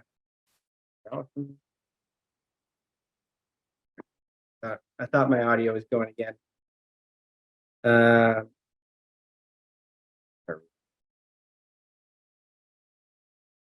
Yeah, so obviously canopy collisions, avoidance is the most important factor of it. Be prepared to react, hands on your risers, those sort of things. You don't you go through somebody else's, right, or hit somebody.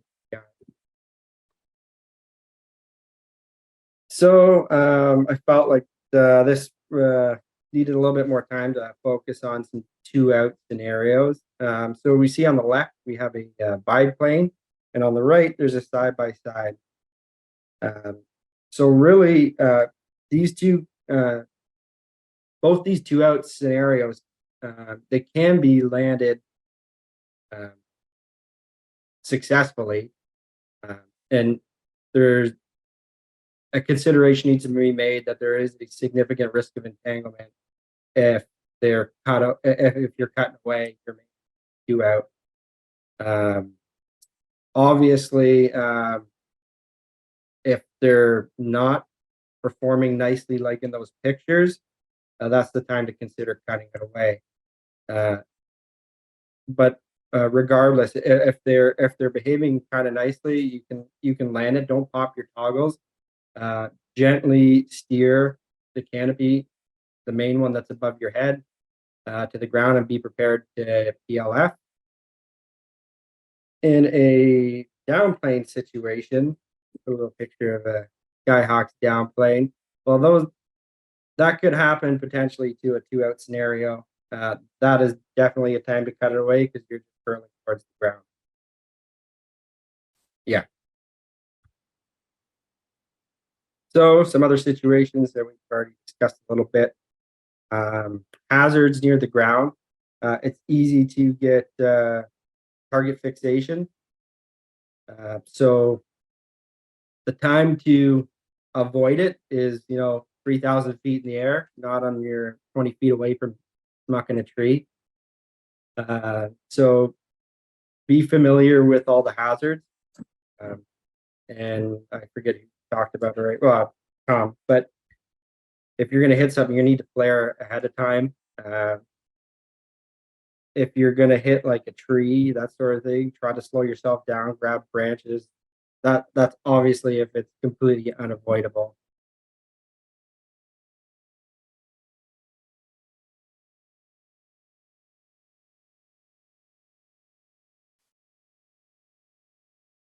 Off landing. So it's important to be very familiar with your outs, and not just where there's outs, but the hazards associated with the outs. So like, for example, at SVI, I know that the out across from the highway has power lines going through it. The kind of clear area by the Rocking Horse pub that has a bunch of fences that you can't really see. So it's important to know those things and have them in your back pocket if crap hits the fan, that you're more prepared to respond to those sorts of situations. And of course, we have an empty beer fridge situation. I'm joking. I don't like beer. All right. So a lot of what we talked about today is about how to mitigate some of the risks of skydiving. Big one is physically practice regularly. There's a reason why we get down on the creepers and try to go through things in that type of way, because it's going to make you respond better when you actually get on your skydive. So practice regularly. Also important to understand that under stress you act differently than you might on the ground. So you can try to, in your practice, induce some of that stress a little bit. And that's why we try to simulate real conditions as best as possible. Things like training aids, practice harnesses, those things help simulate real conditions. It's not going to be a quiet, calm, high-speed malfunction, right? So try to simulate real conditions as much as possible. Obviously, there's a limitation to what you can do on the ground, but instructors are your resource for EPs at the drop zone. Especially if you're a novice, reach out to the instructors. We're more than happy to go through EPs with you. By all means, you should be doing it not just when you're getting a COP, but you should be doing it all the time, right? So on other point here, so don't create training scars, bad habits, and don't do something in your training that you wouldn't do in real life. You should try to practice it as if it was happening in real time. And bad Cessna habits. So it happens all the time where people think they're the only ones in the sky. And perhaps they are because they're at a Cessna drop zone and they cut across the field, not staying in their lanes and that sort of thing. But when you have your A, you are certified to jump at any drop zone in Canada or the US. So consider that you might be on a Twin Otter type drop zone and jump as if you were, jumping at one of those places. And I'm not going to beat that one to death, but check your gear, handles check on the way out of the plane. So next couple slides is kind of the general points / lessons learned, observations from the last couple years of different things that has kind of come up. We kind of talked about this already, but situational awareness is huge. Pay attention at all times in the skydive, whether it's be on the plane, pre-boarding gear, any of that, you should be paying attention. Like napping on the plane, why would you waste some of your skydive napping? You paid good money to be up in that plane. Go through the stuff in your head. Be aware of where you're flying, right? Because if something were to happen to the plane, for example, where there's mountains everywhere at SVI, and you might not be at the altitude you think you are. So pay attention. Pay attention to your altitude. Goes without saying, really, that altitude awareness is extremely critical in skydiving. So don't sacrifice altitude for stability. Your pull time is your pull time. Talked about that already. So utilize all your time on every jump. The jump's not over when the canopy's open. You should be running through different scenarios in your head. Oh, what if I'm going to hit that tree? Or what if I'm over there? So that's great times to be, training your brain to deal with potential future situations. Cell phone might be worth consider having in your pocket in case you land off. Allison would appreciate a phone call. Remember cameras. So it is a requirement that you're not allowed to have a camera until you have 200 skydives, and it's for a good reason. Cameras are distracting. They could be potentially snag hazards when you're not even fully comfortable with skydiving yet. That also includes taking your cell phones out and doing selfie videos and that sort of thing. If you're paying attention to your cell phone, you're not paying attention to sky around you, and that's a really bad habit to get into. So respect the sport. What I mean by that is everybody needs to have an appreciation that skydiving is a dangerous sport and is not without risk. Don't do stupid stuff to try and impress your friends.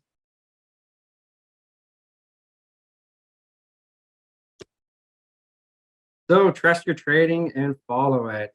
So I've had a couple malfunctions, and by that point, I'd already committed everything to muscle memory, and it kind of happened so quickly that it's nice to be confident in your training, because that's what's going to get you out of a sticky situation.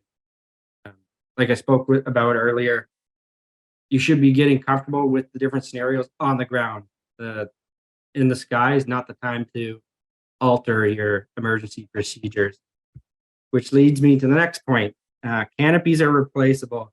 If you're thinking in a malfunction situation about the cost of your canopy, that is not a good way to train your mind. If you know that leads to you not cutting away a bag lock, for example, or a bad canopy. Canopies are replaceable. What insurance is for. Go buy another one. It's not worth life. I'm going to beat this one to death, but practice your friggin' EPs. Utilize some of the practice equipment at the drop zone. If your drop zone has hanging harnesses, use those. Practice fast. All those things are great. I try to simulate real conditions as much as possible, but when I have the students, I'll grab on and shake it and try to simulate a little bit of kind of the overwhelming nature that an emergency kind of gives to you. So plan your jump and jump your plan. If you're changing stuff halfway through, the plane, it's not a good time to be doing it. It's hard to communicate in the plane. I can't hear crap in the plane, and sometimes I just smile and nod at Ashley that I know what she's talking about, but I really don't. Make sure everyone on the load, if you for whatever reason need to change stuff, everybody needs to know what you're doing. Particularly for the novices, I've seen a lot of people the last couple of years change some things without letting anybody know. And it's important to understand that changing things has consequences that you might not even think. That leads me to the next point. So trying new things, that's great that novices want to try new things, and that's how you learn in the sport. But you need to talk to somebody before you do it.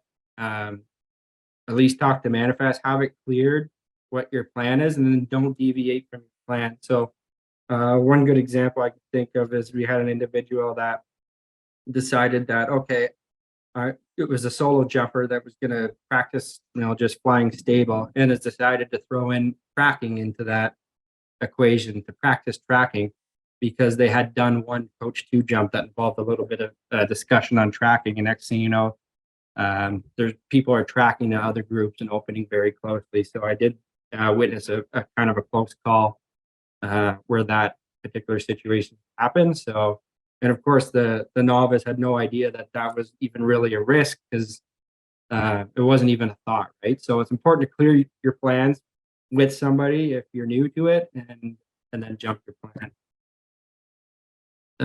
Landing patterns, Tom already talked about that one, but jump as if you're at a big drop zone. Our drop zone only has 2 landing patterns in the student field and 3 in the other field, but that's it. There's no other special made up pattern just because you feel like you're the only one in the sky and it's in the drop zone. Currency kind of falls into the whole complacency discussion. So you want to stay current as best you can. It's obviously hard in the winter in Canada.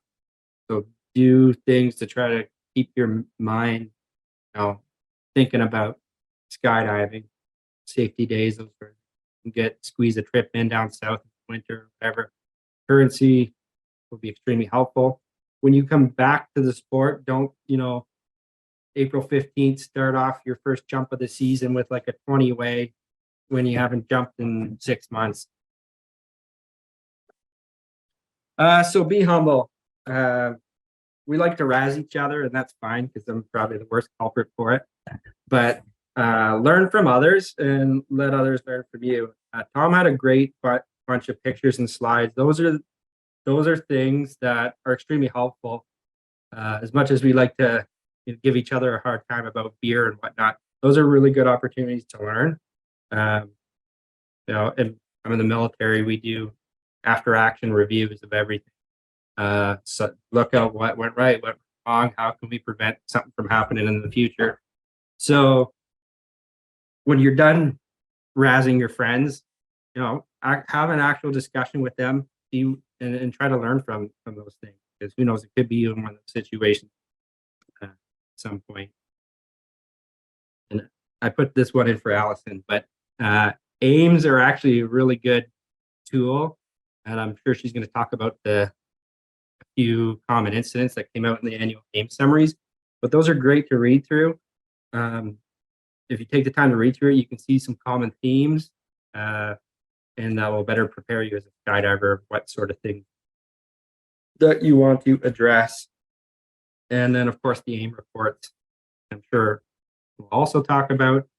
If there's an accident, incident, function, they want to complete an AIM report, which kind of identifies, it's almost like an after action review, the causes and that sort of thing. I'll speak to that a little bit more. And lead by example. So encourage a safety mindset. If you're an experienced person, remember that the novices are looking for you. Whether or not you're a coach doesn't matter.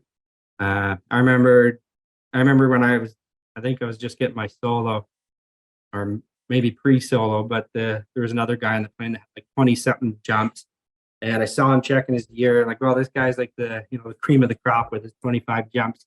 But those are things that stick out in people's minds, that they see you taking the time to check your gear before you get on the plane. Well, they're going to do it rather than just telling them to do something. Do it yourself, lead by example.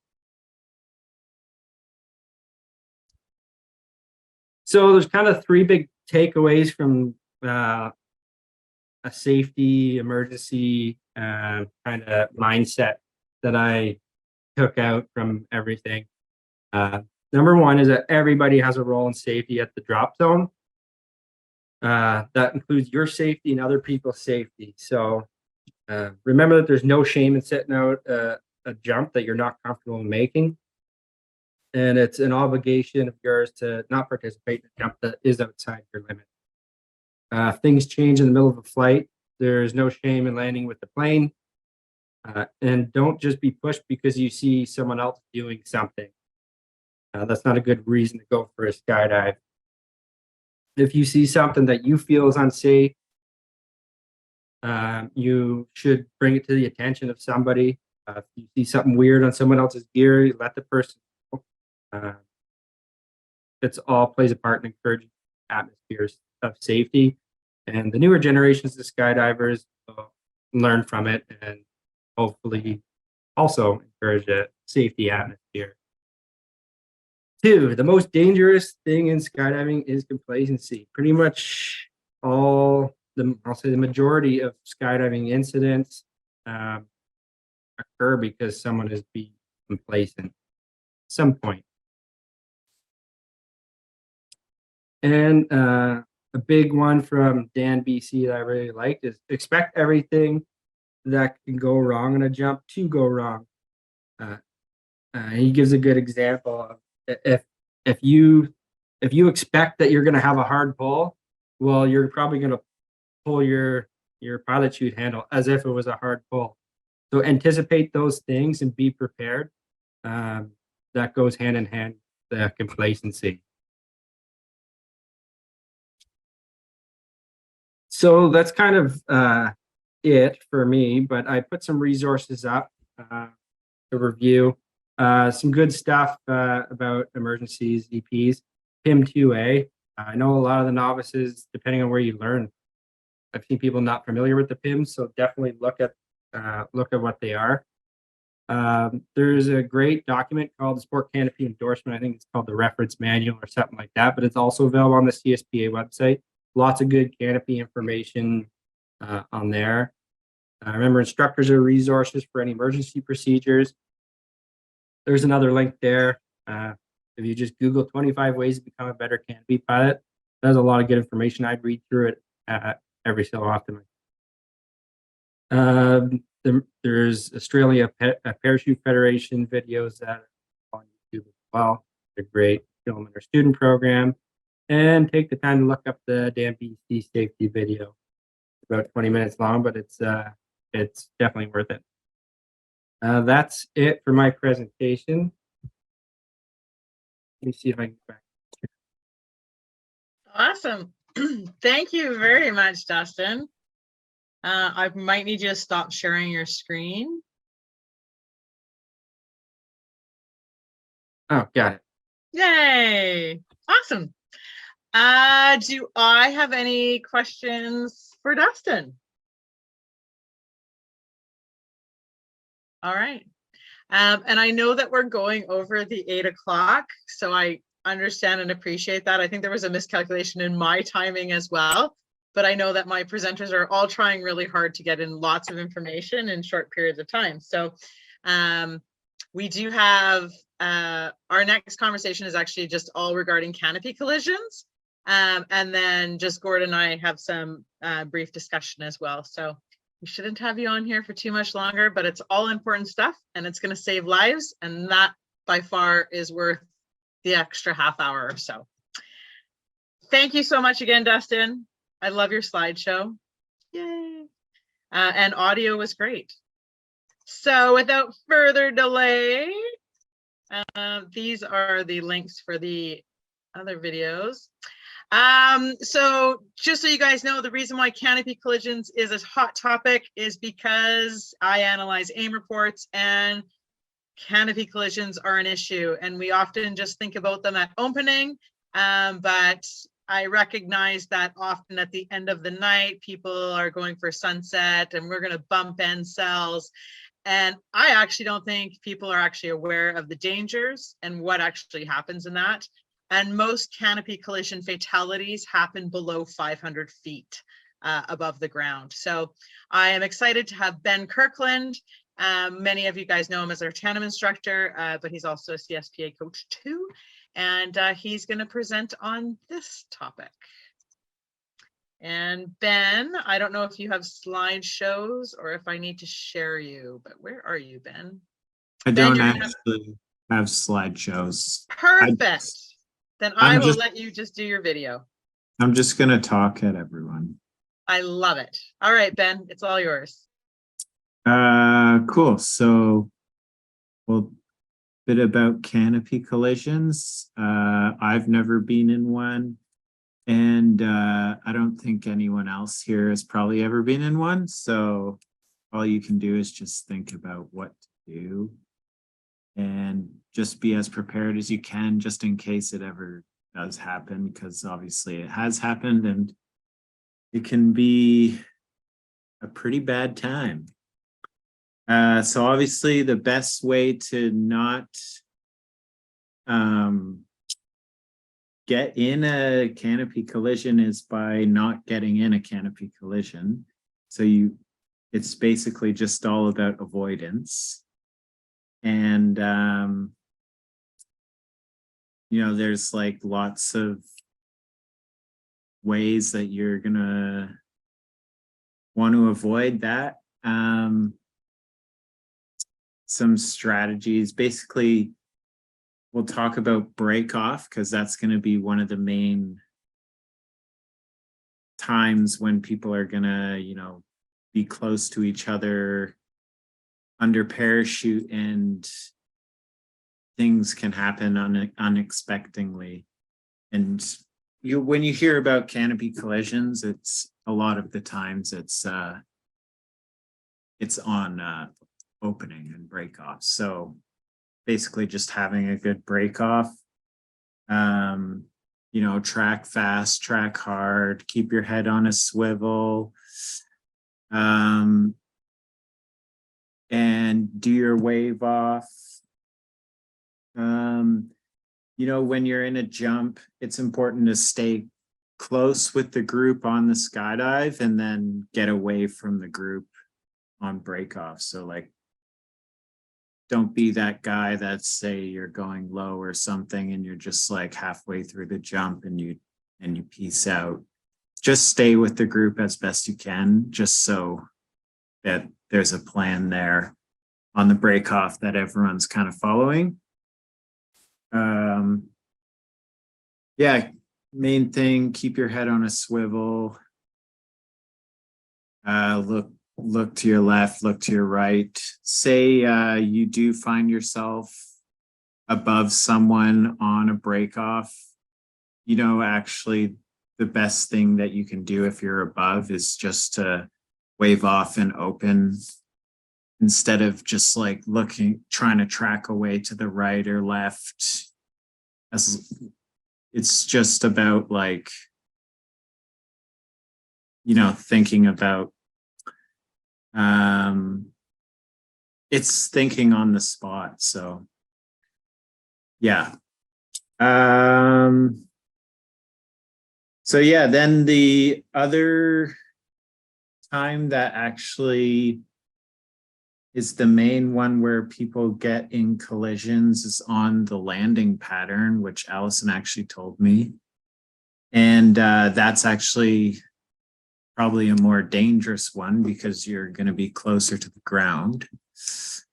So that's the same thing. Just make sure that you're, flying a nice predictable pattern.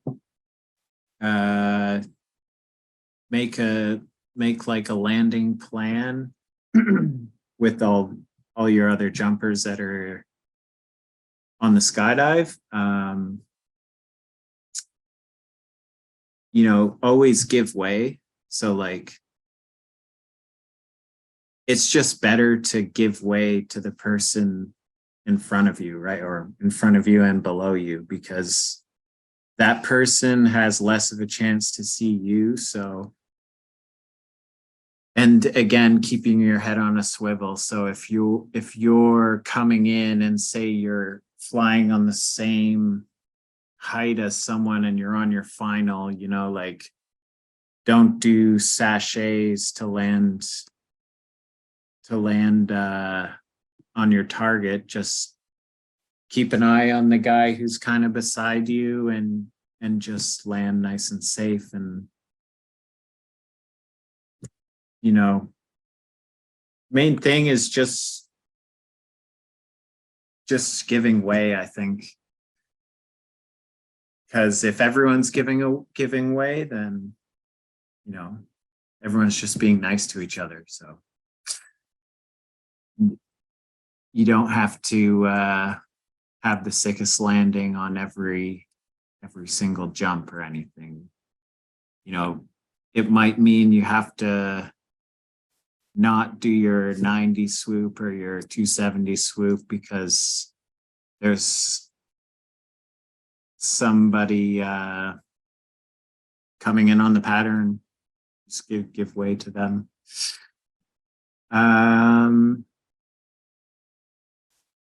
So also flocking we can talk about. I won't go too into crew stuff because I don't really do any crew. I don't really know much about it, but definitely canopy collision. It's not really collisions when you're flocking. It's more like entanglements if you get into each other's stuff. But just because I know a lot of people like to do it because it's it's really fun to like be close to your friend on under parachute. Just make sure you know who you're flocking with. If you're gonna bump end cells a little bit, just let each other know. Don't be aggressive about it. Don't start walking on your friend's parachute to mess with them or whatever. Just be safe about it. And have fun with it. What also on if you think you're going to get in a canopy collision, and this will be more on opening, is the main things to avoid it as well as if you're coming in. A lot of people like to do right-hand turns. So, if you're both turning right, you're gonna go away from each other. So both doing right-hand turns instead of like just turning whatever way you think is best.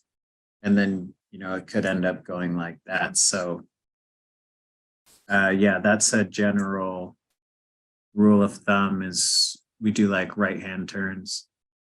And yeah. What are you gonna do if you're gonna crash into someone? I would say just like you can be going really fast, so definitely try and protect your head.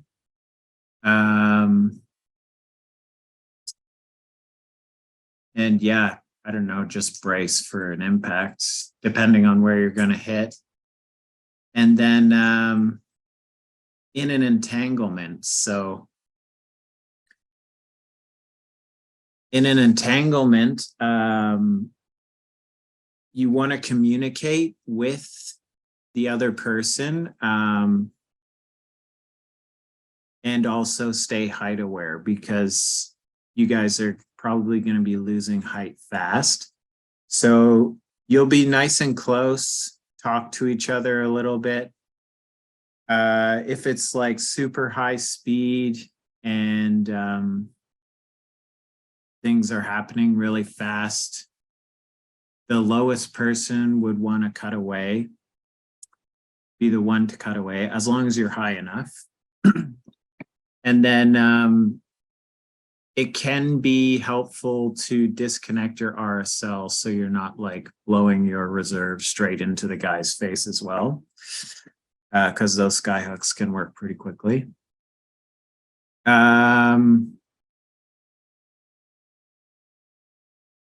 Yeah, and also let the other person know, like, hey, I'm gonna cut away now, and you're gonna be stuck with 2 parachutes. So just talk to each other, communicate, and yeah, try and keep yourselves safe. So what if that happens low? So in a landing pattern, you definitely don't really want to think about cutting away because you're not going to have enough time to have a new parachute. I would just say, you know, like, try and inflate something, work together to make it happen. And yeah, just avoidance is key, because that's definitely not where you want to be. So just think about flying those safe patterns and keeping away from each other on final, giving each other lots of space. You know, like if you're catching up to someone, you can fly a little bit on brakes, and then same for the person behind you. You know, it goes all the way up to the last person on the ground. So yeah, you just want to be flying safe. Yeah, and I think that's all I really have. So thank you very much for the safety day. Thanks, Ben. Yeah, thank you. And I think just If one anyone thing. Oh, else has anything to add, I think Allison learned some stuff about oh, that at your I learned lots of stuff at the PIA. the PIA. That's a whole Yeah. presentation of itself. Yeah, the only thing that I would add to that, and especially regarding the bumping of end cells on that wonderful sunset, is know your EPs around canopy stuff. And the best people to ask are crew people. So anyone you know who has been a Skyhawk, which there are many I know at our drop zone and across Canada, they are such experts. I mean, they intentionally get into this stuff and they know this inside out. And I just know personally, Gordon and I have had some conversations, and you will not be bumping end cells up there unless you know the EPs, because all it takes is one weird push or turbulence, and all of a sudden, next thing you know, you're in an entanglement. And if you don't know what the EPs are for that, we've got issues. So again, everyone's kind of said it, utilize instructors and coaches. And also this is all in the PIMS as well through CSPA. So does anyone have any questions for, oh, Paige, go ahead. Paige, you can unmute yourself, or I might ask, there you go. Hey, quick on that last one you were just talking about, also talk about it on the ground first. Don't just come up to somebody and assume they're okay with you bumping their end cells. But the point I wanted to actually mention is if you're on track to possibly collide with somebody never do a hard toggle turn. It's flat turns. So a hard toggle turn is going to swing your body out, and that's going to happen with the other person too, which is most likely going to collide your bodies. So flat turns to avoid canopy canopy collisions for sure, and that's close to the ground to avoid anything flat turns. We practice our hard toggle turns all the time, and people panic and just automatically go to hard toggle turns. And I've seen a few people get severely injured from doing that close to the ground to avoid. I'm lucky to have walked away from one of those situations. Practice your flat turns and keep them in mind for those emergency situations. Yeah. Yeah, so definitely. That's a really good point. Because yeah, you in those stressful situations, it's easy to panic and just rip a toggle down in exactly how you said, actually. Yeah, that's a good thing to think about for sure.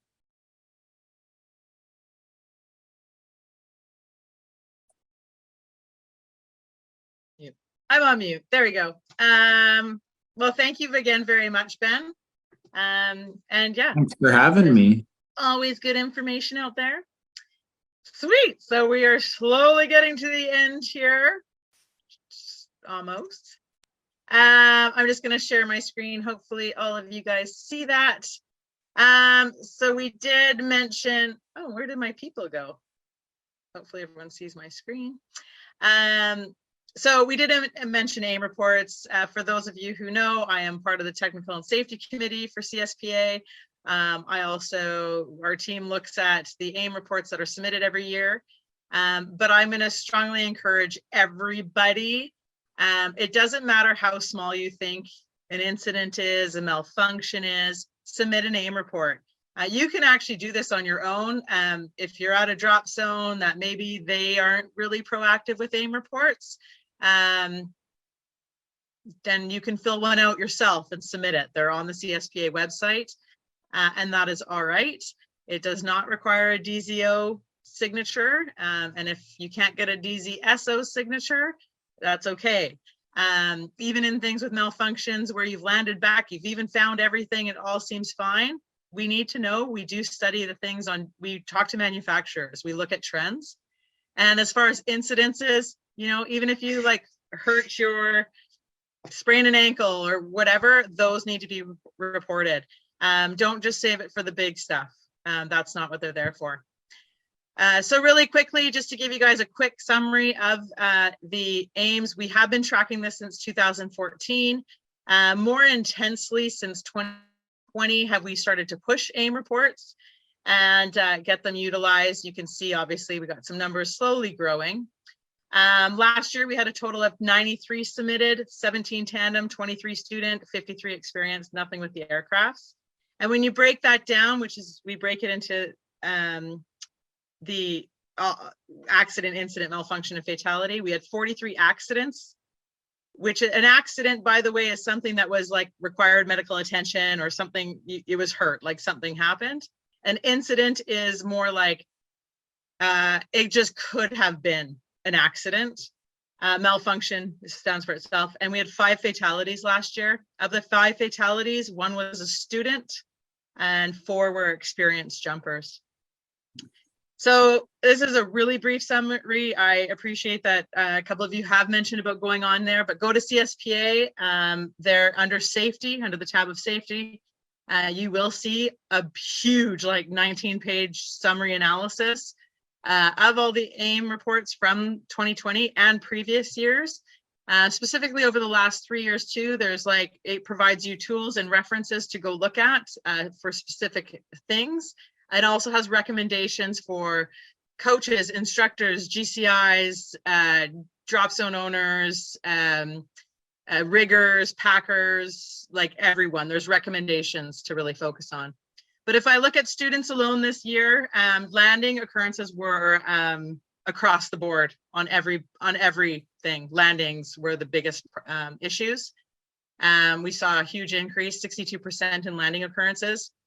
And some of the things just to look at in points, some were doubled up because there was multiple things that created a situation, but 69% of them were related to flaring technique.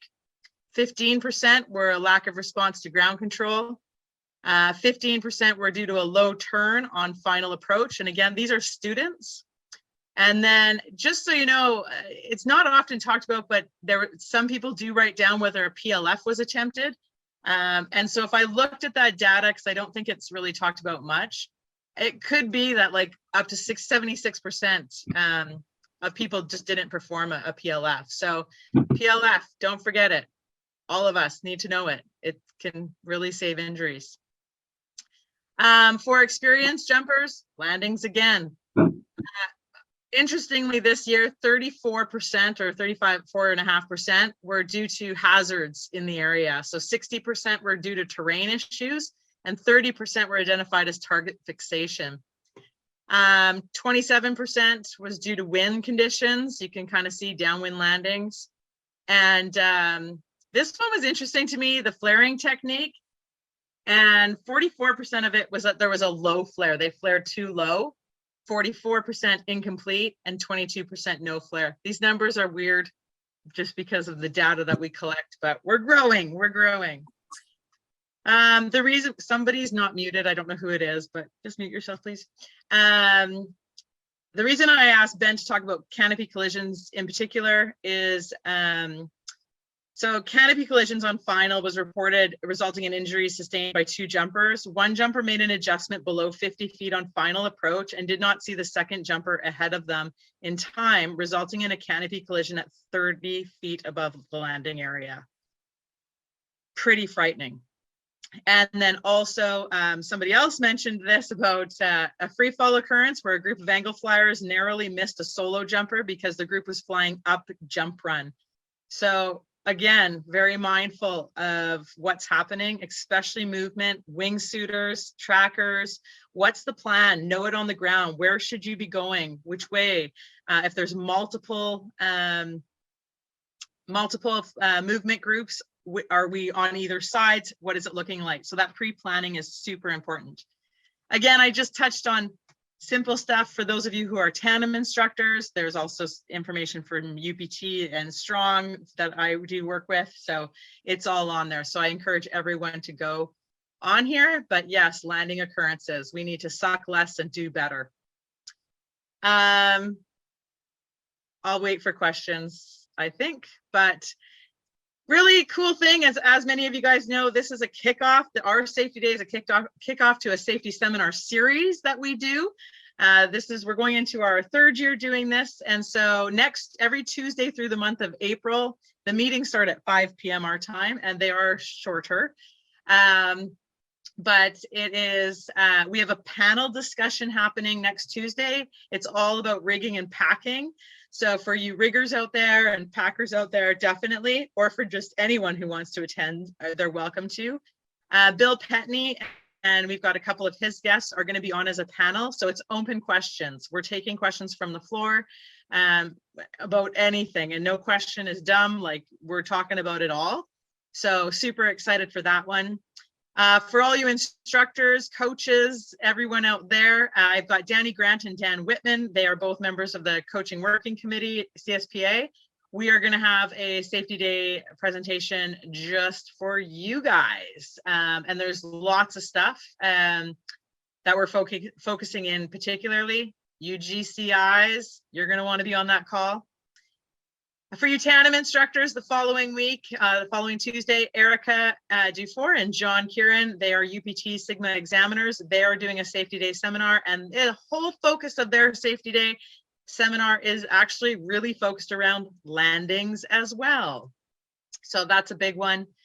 And then finally, I am giving a presentation. I do have a couple guest speakers, but it's a community mindset of safety seminar.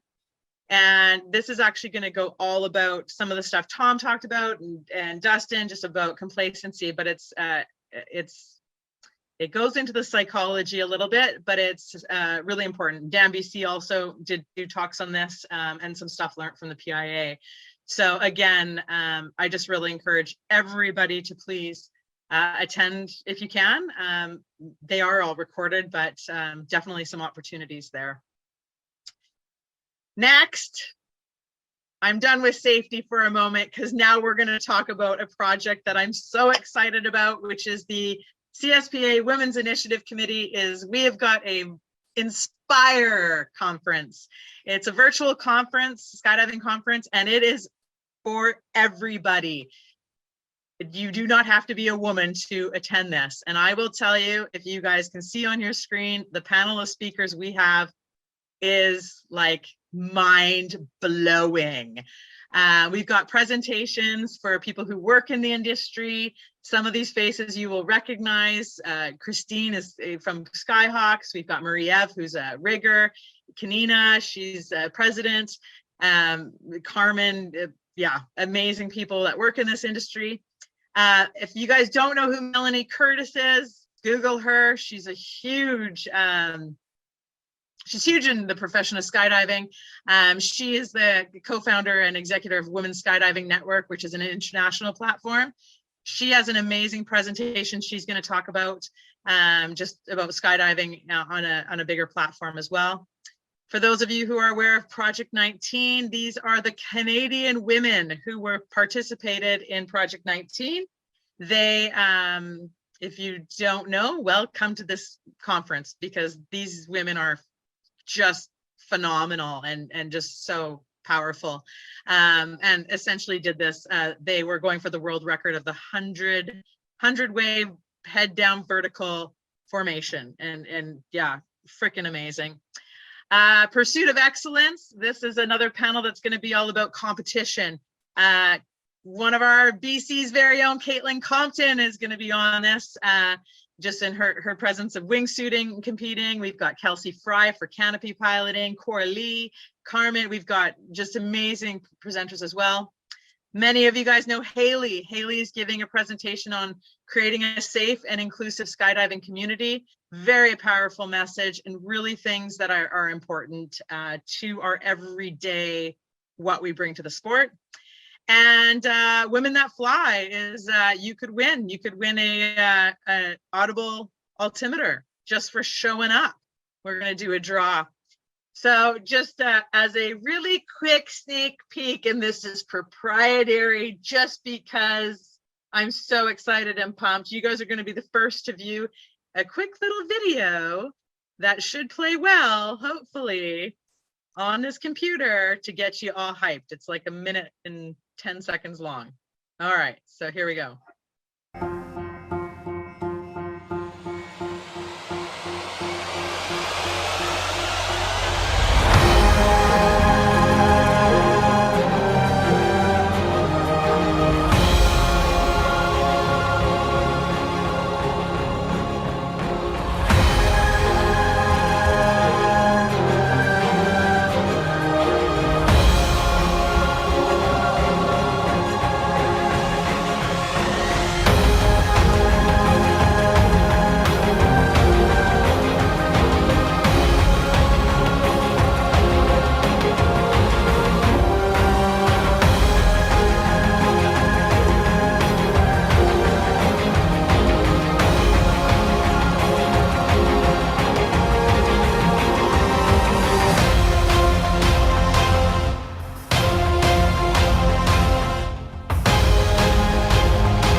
Yay! So hopefully everyone saw that okay, and it came across on video really well for you guys. The Inspire virtual conference is this Saturday. Super stoked. Everyone is invited. Tell your friends. There's lots of social media posts, but the link to the Zoom and to get it's a Zoom conference. It starts at 7:30 in the morning, Western time. So you can even just turn it on when you're in bed still with a coffee. And it goes till 2 in the afternoon, but it's going to be just mind blowing and so empowering. And again, It is for everybody to attend. And as you can see, some of our Skydive Vancouver Island and BC represented in that video. So super stoked for that. Any questions? All right. So just so you know, I think we're going to go into the conversation with Gord and myself. Oops, come on. There you go. Oh.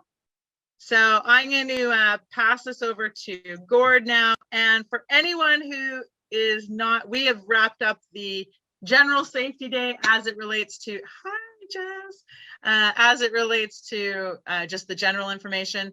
The next 15 minutes is going to literally just be about Skydive Vancouver Island and what we have and our events and stuff like that. So for those of you who are not from here and want to hop off, this is your time. Otherwise, Gord, I will pass it on to you. Thank you, Allison. 15 minutes is definitely an exaggeration. This is going to be about a 4.5 minute presentation. So if that. Some of the items that Allison asked me to talk about, because she basically ran this whole thing. And thank you, Allison, for all your hard work you put into this safety day. As you do every year, you've got a lot on your plate. So the first thing we talk about usually is our planes. What's going on with the planes this year? So you may recall we had some issues with some oil seepage from the 206 last year. And Erwin assures me that it's A-okay now. He plugged all the holes and made it all fixed properly, along with the help of some guys in Kamloops and Pavel. So we got our same planes this year. We got the 182 and the 206. And thank you, Kanina, as well. And we're looking at some stuff with the 206, which is kind of exciting. That'll be a little bit later on down the road. And yeah, so we'll talk about that at some point in time, I guess. So for the 206, we're not supposed to show that, Erwin. Oh, geez, troublemaker. And so for 2023, we have 2 new pilots operating this year. Sherry Morrison comes to us from Cascadia Air. She'll be flying the 206. And the pilots are all going to start their training next week. And our 182 pilot his name is Andreas Holdenstein. The first full-time flying job. And both of them are actually working kind of on their second careers. So they've had other careers doing other stuff. Sherry used to be a real estate agent. Andreas used to be in finance with the automotive industry. And now they're just absolutely passionate and excited about flying. And so they're going to come work for us so we can rip that passion out of their soul. And so that'll be really nice for us to do. The Sky Van. We've been talking to Rovik, and I think the Sky Van's going to be coming back to visit us again, August 18th, 19th, and 20th, which is a Friday, Saturday, Sunday. We're still trying to organize all the final details on that, but looks like it's coming together. And this year, we're talking about, as opposed to the limited to 60 registrants, and you had to buy 10 jump tickets, we might leave it a little bit more wide open because we think we can attract enough people to keep the plane going all day long. And so we're still putting all the final touches together on that as far as that goes. The facilities, nothing really new at the facilities that I could really think of, other than the camping might be moving away from where it is right now. We might be moving it more towards the back gate. Rob and Sam were kind of talking about that, but they haven't confirmed that yet. They were just sort of playing with an idea, so they weren't exactly sure as to what that's going to happen with that. But we're checking that out. And I asked as well that everybody, we're going to try and formalize the drop zone briefing about landing patterns and everything else. So when you come for your first time visiting, we'll try and do a group drop zone briefing. And if you happen to come on another day when nobody's around, we're going to have more of a formalized drop zone briefing handed out to everybody. We're adding something new to the drop zone, which will be kind of exciting this year. And some of our coaches may or may not have seen it yet. And so we're going to be the first drop zone in Canada to be hooked up with these guys right here, Skydive VR. And what they are is a virtual reality operation for operating parachute. So some of our parachute training now is going to be looking a lot like this. And so we'll have guys with funny goggles on and holding the things and steering parachutes. And there you go. Erwin's giving us a great demonstration about that. Oh, Erwin, you're spiraling into the ground. I think Dustin said, don't. No, Tom said, don't do that. Don't do that. Oh my God. Anyway, so that's Erwin scaring the crap out of us. So flying the virtual reality parachute simulator. It's going to be pretty neat. It's going to have our drop zone on the thing that everybody flies. And so they'll be able to see exactly what the pattern should look like, what the obstacles look like and everything else. And we can also simulate current wind conditions. So the coach can say, okay, well, the winds are, 43 knots at 3,000 feet and 2 knots at 1,000 feet or whatever it is we have to put in.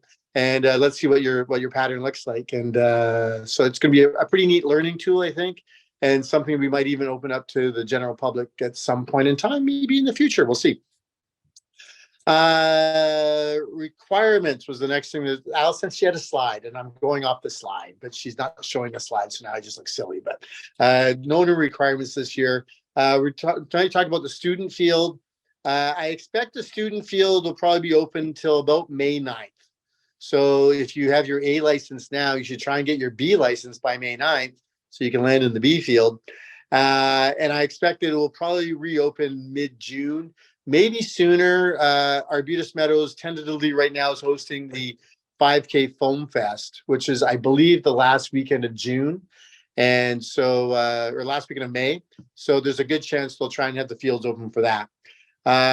June 24th, though, we were going to be closed for Emily and Braden are getting married. So we're going to be closed for that day, June 24th, make other plans for that day. Braden. I should have known that. Sorry. They're not on the. So bad.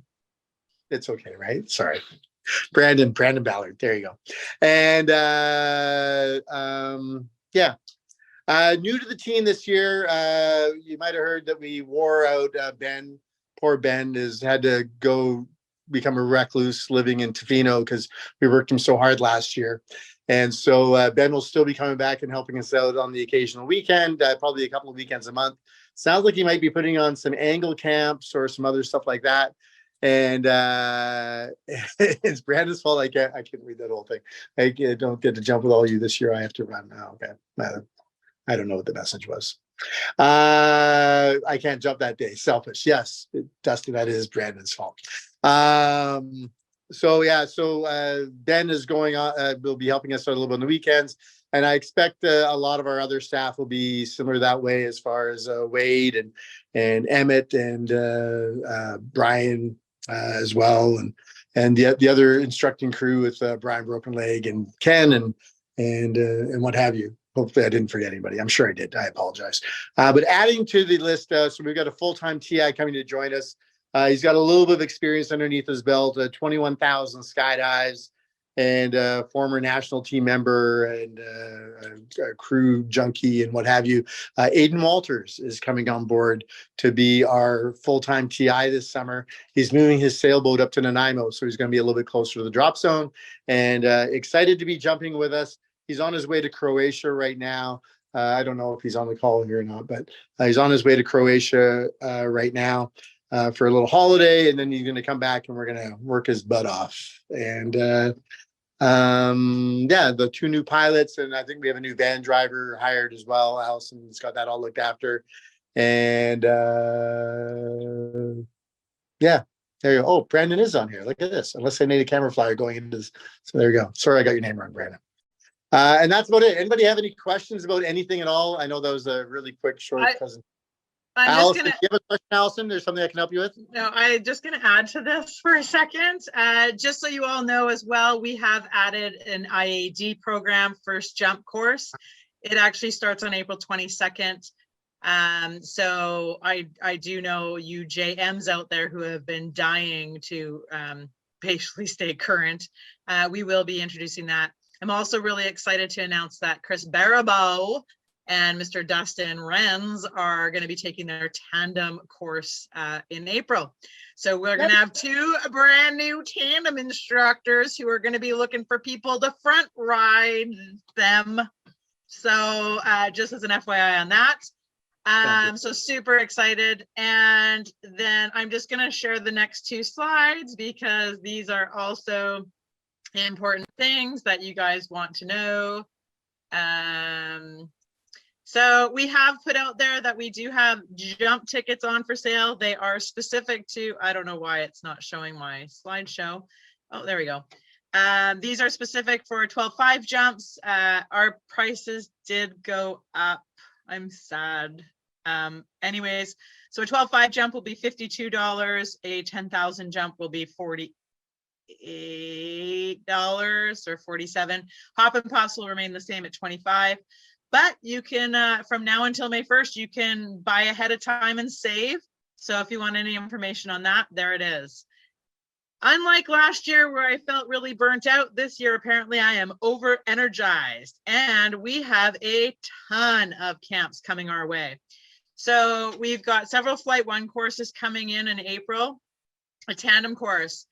Miss Caitlin Compton and I are working out details for a wingsuit skills camp, and this one will be specific for people who, you know, Cessna drop zones. Lots of wingsuiters fly solo, so it's specific to that and about learning the tools to make you a better wingsuiter, and also learning about competition.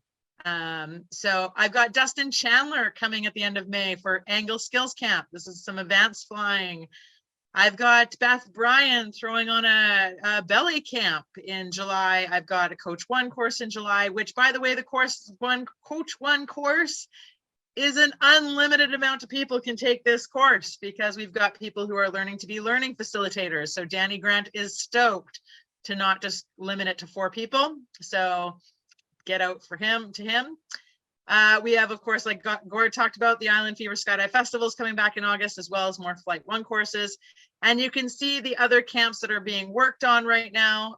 We've got a tracking skills camp with Ben. I've got some women that fly free fly camps, other free fly camps for everybody. Potentially a learn to wingsuit course happening here, and a crew camp, because everybody keeps wanting crew camps. So yeah, this is now question answer. Have fun, stay safe, get your asses back to the drop zone. Opened up to anyone.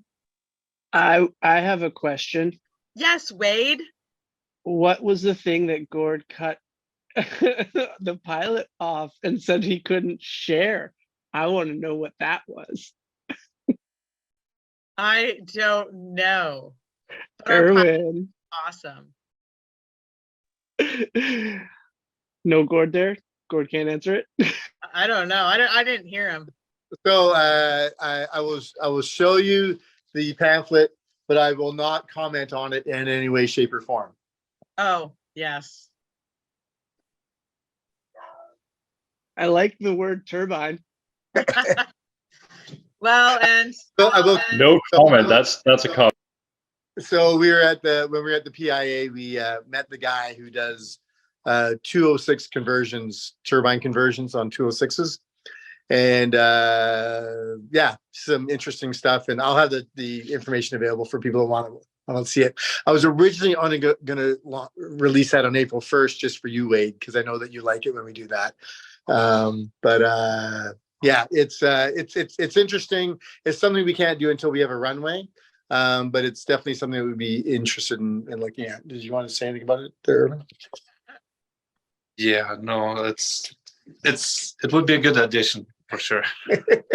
And Irvin likes spending more than everybody. So and just before anything else, I just wanted to really mention and thank all of my presenters today. Without you guys, this kind of stuff wouldn't happen, because no one would want to sit there and listen to me talk for 2 hours. But I do really appreciate the work that goes behind the scenes and being ready and all that kind of stuff. So to all of you who presented, thank you so much. To everyone who attended, thank you so much. And yeah, I'm really stoked about the season ahead of us. And yeah, just with new stuff in there, the VR training, how it's going to implement into our training students, our IAD program, the camps, the courses, the events all coming back out again. It's a packed full season, and I'm hoping that pretty much every weekend there's something going on. And believe me, looking below my feet right now in Manifest, I have so much swag that we are going to make some really fun things happen, even if it's just a casual Sunday afternoon. So again, thank you to you all. I'm gonna stop recording now, but we can still carry on and have conversation. But thank you guys on behalf of Skydive Vancouver Island. Stay safe. Because that's what cool people do. She forgot what to say. Stay safe, have fun, and get your asses to a drop zone and stay current. Thank you very much, everyone.